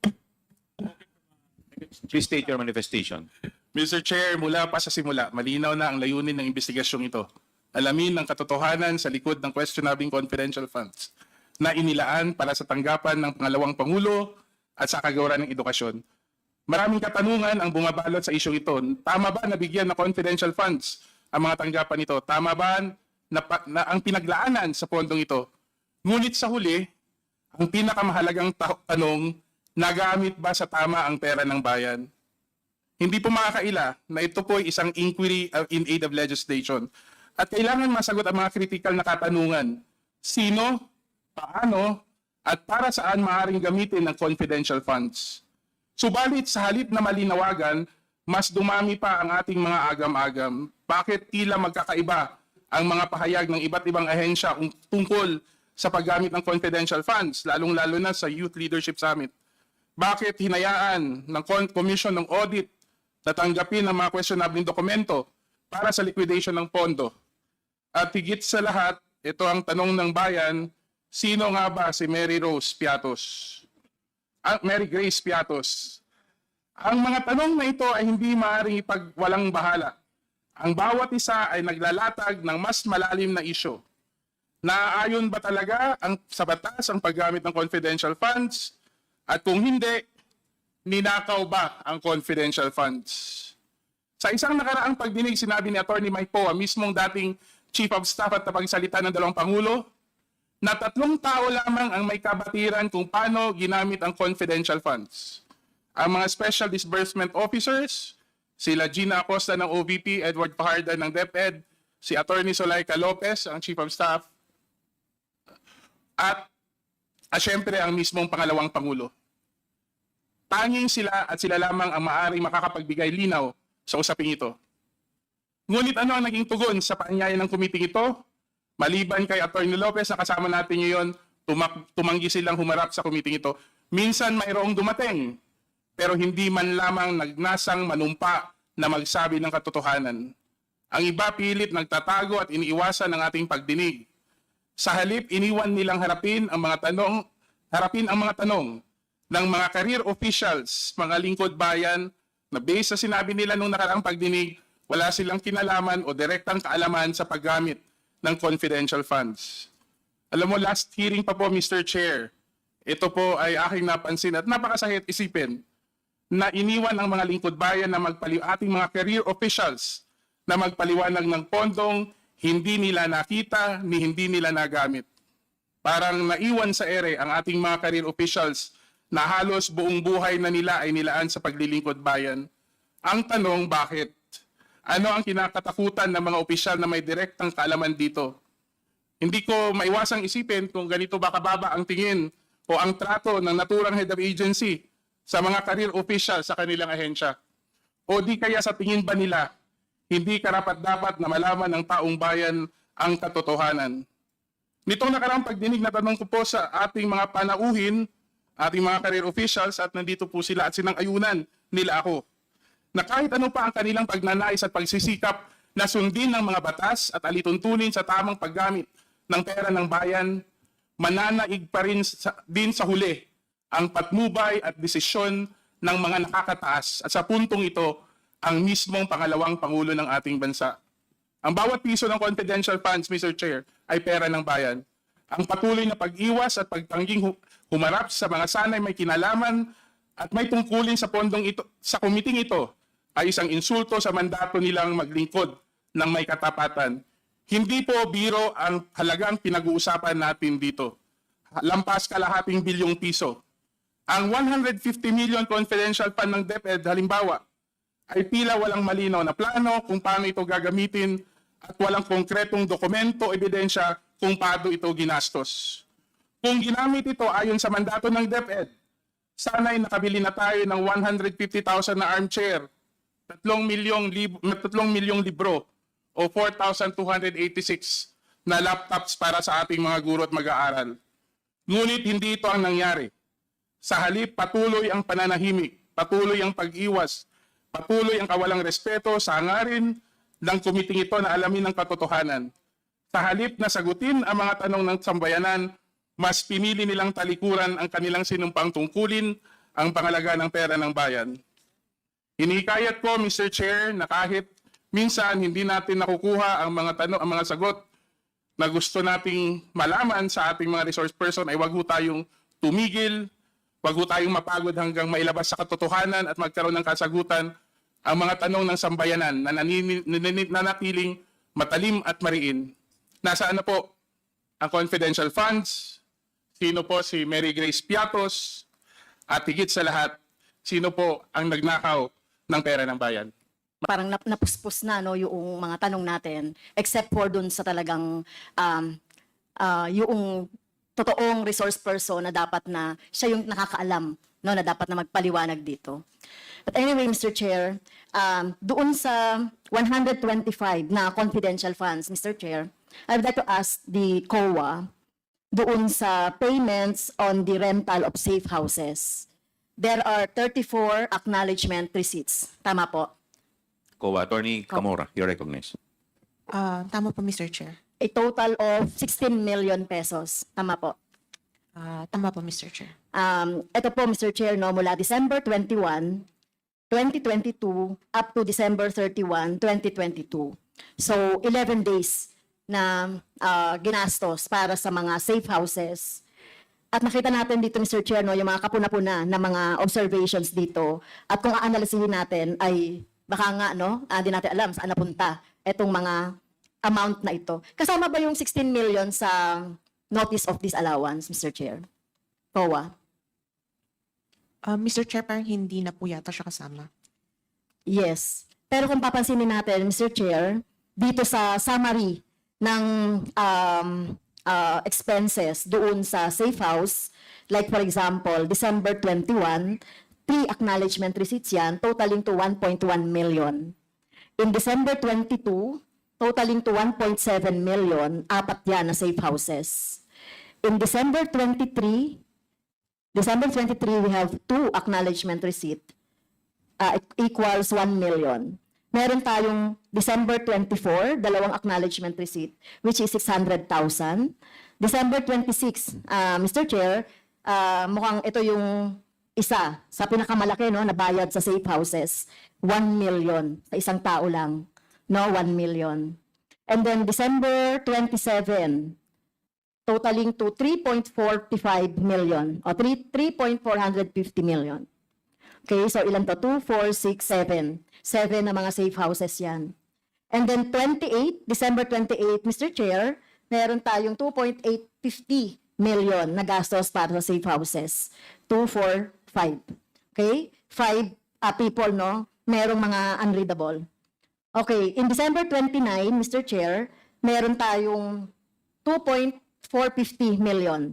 December 30, dalawa po, Mr. Chair, 1.1 million. December 31, 500 million. By the way, take note, December 28, merong 1 million na safe house. No, total doon. And then undated, merong 250,000, Mr. Chair. So meron dito, Mr. Chair, no, may mga pangalan. Okay? May mga pangalan yan. Pero merong unreadable, 8 yan na mga unreadable, merong hindi pirmado. So, ang tanong ko po sa COA, hindi nyo ito nasama, no, sa notice of disallowance. Pero halimbawa po, etong December 21, merong 500 pesos na ibinayad sa araw na yon para sa safe houses. Tingin nyo po ba makatotohanan yon? Ilang bang safe houses yon? Isa? Ilan po? Nandoon ba sa report? Wala po, Mr. Chair. Kung ano po yung nasa acknowledgement receipt, Yung sa yun 34. yun po yung information. Wala available. siyang breakdown ng mga safe houses yon. Wala pa, Mr. Chair. 500,000 isang. So we assume, Mr. Chair, isang safe house yan. Yes, You Mr. assume? Chair. So you assume isang safe house yan. Yes, Mr. Chair. Etong December 26, 1 million. So you assume isang safe house din yan. Yes, Mr. Chair. Etong December 28 na 1 million, you assume din na isang safe house yan. Since wala pa talagang Okay. indication. December 29, 750,000. Isang safe house din yan. Tama? Yes po. Wala nga pong indication sa Yes. acknowledgement receipt. So, hindi nyo sinama ito sa notice of disallowance? Hindi ba kayo nagtaka dito sa mga amount na ito na, Mr. Chair, ito lang kahit na 250,000, makakabili ka na ng isang bahay doon, di ba? Pero rent ng safe house. So ano ba ibig sabihin ng rent ng safe houses? Anong kasama doon? Rentals and incidentals po based on the joint circular. Rentals of safe houses, Mr. Chair. Okay, yung rental. Sa isang araw, 1 million. Kasama doon yung mga incidentals. Yes, Mr. Chair. So hindi kayo nagtaka doon? At You that just time- accepted the acknowledgement receipt on face value. Yes, Mr. Chair. At Yeah, that so time po, yun ang problema natin dyan, Mr. Chair. Did you attempt na mag-imbestiga po dito? Kahit na sa isang sa isang date lang, nag-attempt po ba kayo na tukuyin itong mga to? Mr. Chair, at that time, hindi po na-raise naman po na red flag siya sa amin. But then, yun nga po, as you have stated kanina, based on inputs din po sa mga hearings, part po ng magiging review namin is itong sa safe house rentals and maybe subject to supplemental NS or ND po. Yes, kasi dito kasi parang hindi ka panipaniwala din may impossibility Yes, na may Mr. ganyang rerentahan ka ng house with those amenities, kung talagang may mga special amenities yan, yung informant i-house mo sa ganyang kagarbo. At that time po kasi ang idea po yata ng auditors is yung safety ng mga i-house sa safe house, yung immediate na yung matatransfer po sila in case ma-compromise po sila. So at the time po, ganun po yung mga idea. But yun nga po sabi namin na we will look further po. Well, malinaw yung sa JC, di ba? Rental of safe houses. Wala pong nakalagay doon nung pagsisafety nung kanilang rental. Yes. So specific naman nung nakalagay sa JC. Kaya inaano natin dito with all the amenities, yung physical na bahay yan or rent.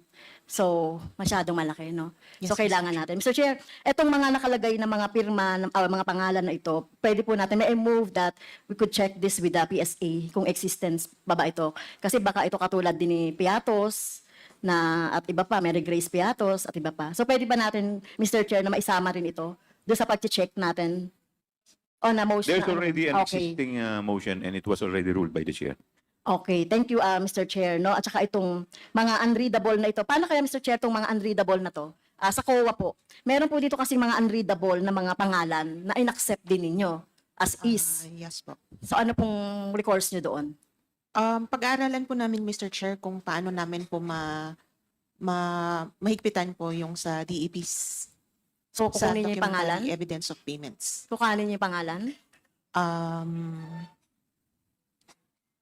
Possible po na pag hindi namin ma-verify talaga yung name is i-end din na po namin sila. Ano ibig sabihin? Okay, END. I-part po Okay. na ng Thank notice you. of disallowance. Okay, thank you. At saka ito din kung existing itong mga pangalan na ito. Opo. Okay, so 16 million din yan. Okay, next. Kumusta po si Atty. Lopez? Kasi tayo kayo ng tayo.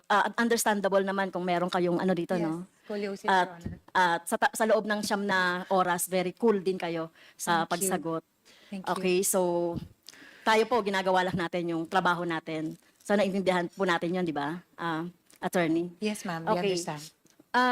Dito sa letter, alam niyo parehas talaga kami ng line of thought ni ni General Acop Representative Acop, yung mga tanong niya, natatanong niya na dito sa letter na ito. Except for doon sa binanggit yung pangalan ko. Okay, so ito doon sa fourth. In-emphasize pa, Madam Chair, Mr. Chair, for the sake of exposure. Ang tanong ko lang kay Atty. Lopez, Mr. Chair, napapanood niyo po ba ako or nasusubaybayan niyo po ba yung mga nire-raise ng representasyong ito sa mga budget hearing? Hindi po lahat, pero may mga instances, Yes. Your Honor, Mr. Chair. So nasusubaybayan niyo po ba yung posisyon ng Makabayan Block sa confidential funds? Yes, Your Honor. Ano po yun, kung alam niyo?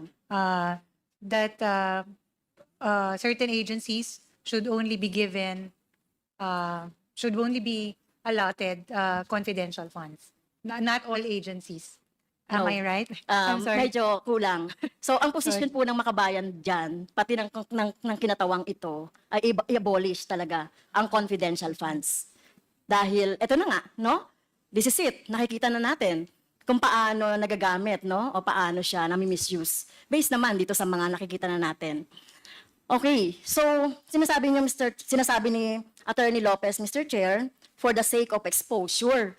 So ano po yung ibig sabihin, bakit parang in-emphasize nyo pa na ako ay ni-raise ko itong confidential fund for the raise of exposure? Anong tingin nyo mapapala ko na i-raise ko to for the sake of exposure? Respectfully, Your Honor, Mr. Chair, may I be recognized? You're recognized, Atty. Lopez. Thank you, Sir Chua. Ma'am, as mentioned earlier, the letter that we have submitted is a mere request to the Commission on Audit. Yeah. It is a simple statement of our position, given that there is a ongoing audit investigation on the confidential funds. No, you are not responsive, Mr. Chair, Okay. doon sa tanong ko. So anong mapapala ko lang doon sa sinasabi nyo at in-emphasize nyo pa for the sake of exposure. No? The only purpose mentioned is to expose to the public the use of confidential funds. So the only purpose ay i-expose ko lang yan?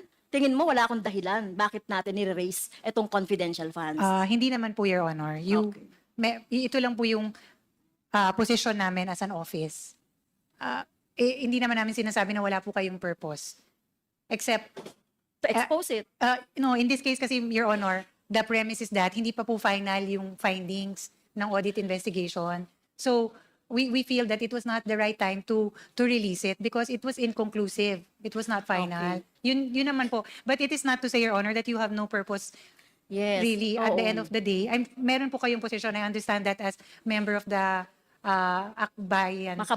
Sorry, Your Honor. Makabayan Block. Yes. As member of the Makabayan, mula pa nung panahon ni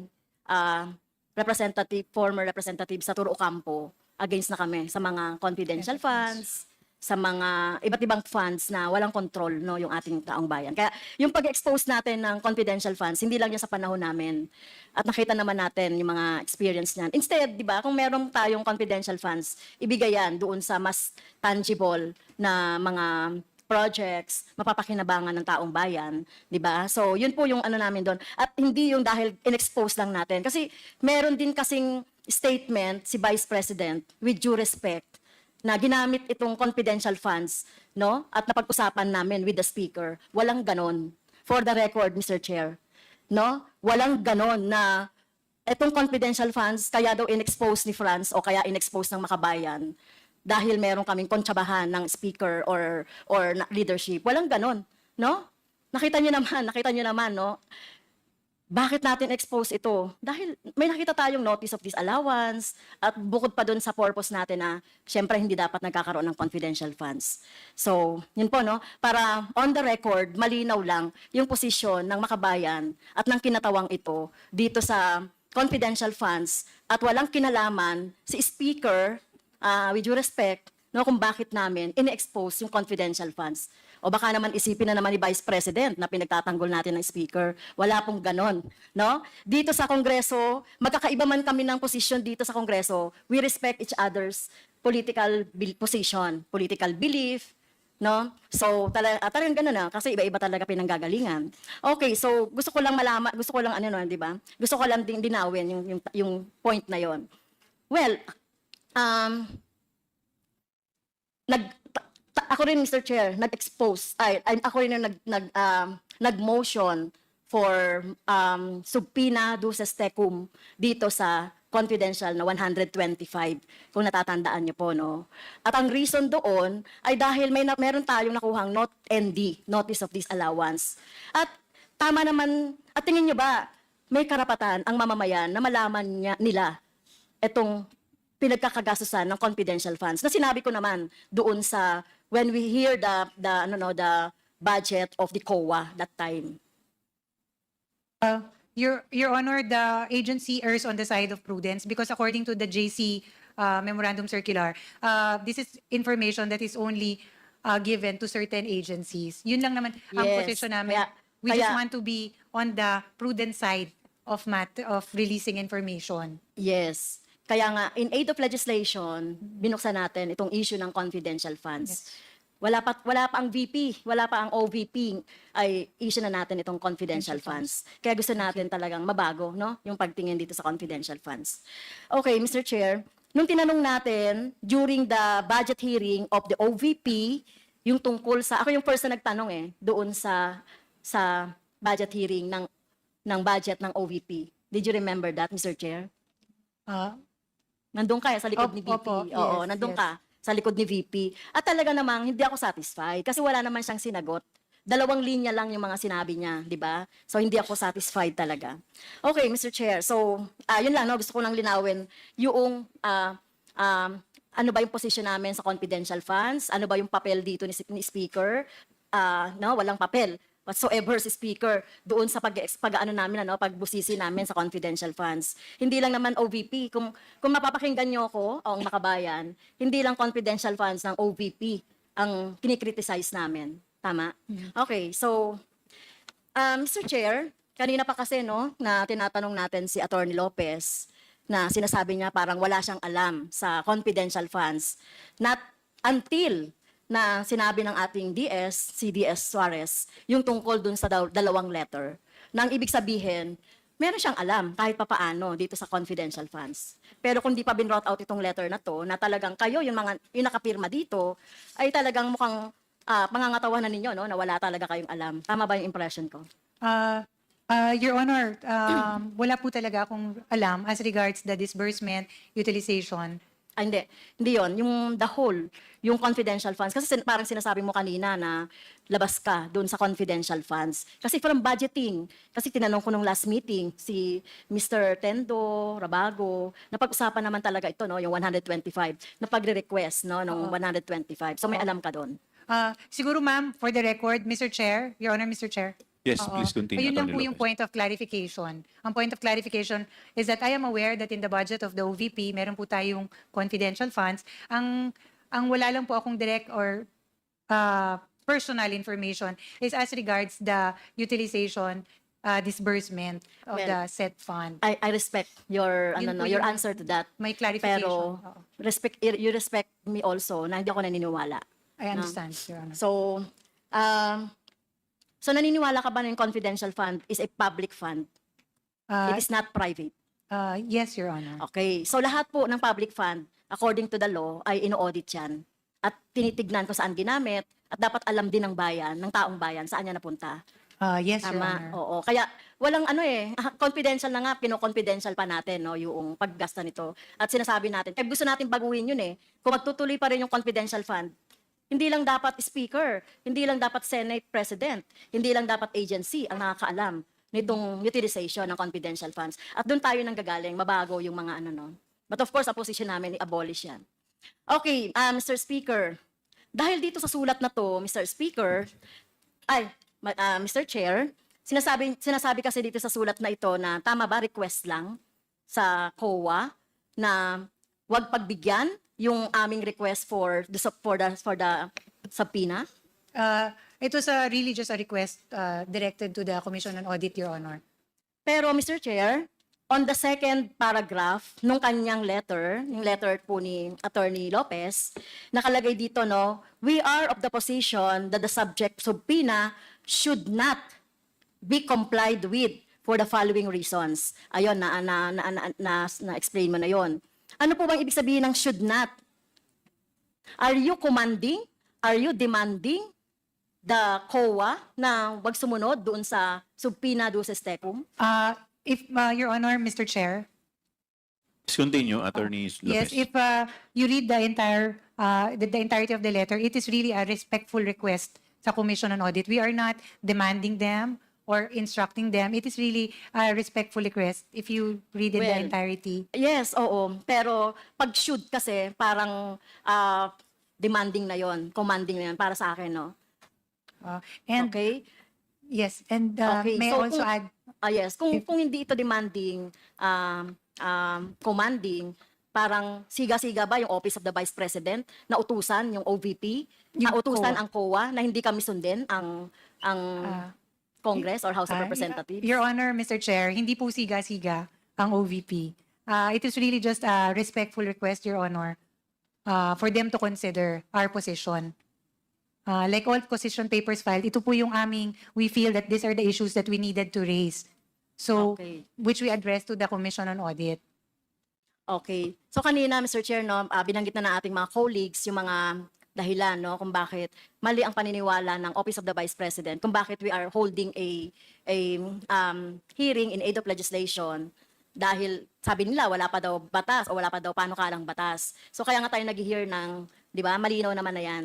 Pero dito sa letter na ito, Mr. Chair, may plano talaga ang Office of the Vice President na mag-interfere doon sa ating conduct ng ating proceedings. Dahil dito, Mr. Chair, I'm sorry, Attorney Lopez, no, dahil ikaw yung nakapirma dito, and according to our rule, one of the reasons on the undue is the undue interference in the conduct of proceedings. So may I move, Mr. Chairs, na nag-violate si Attorney Lopez dito sa ating proceedings or doon sa ating trabaho due to this Section 11, letter F, undue interference in the conduct of proceedings. May I move to cite Attorney Lopez in contempt, Mr. Chair? I move. Your Honor, Mr. Chair, before you make the ruling, Any second? if I may be allowed, Any second to the motion? uh, Duly seconded? Is there any objection? Your Hearing none, the Honor. motion is carried. respectfully, it was not the intention of the Office of the Vice President to, Attorney, you wait for me to acknowledge you. okay, I'm sorry. For that, Apologize, Your Honor. I move for 1 minute suspension.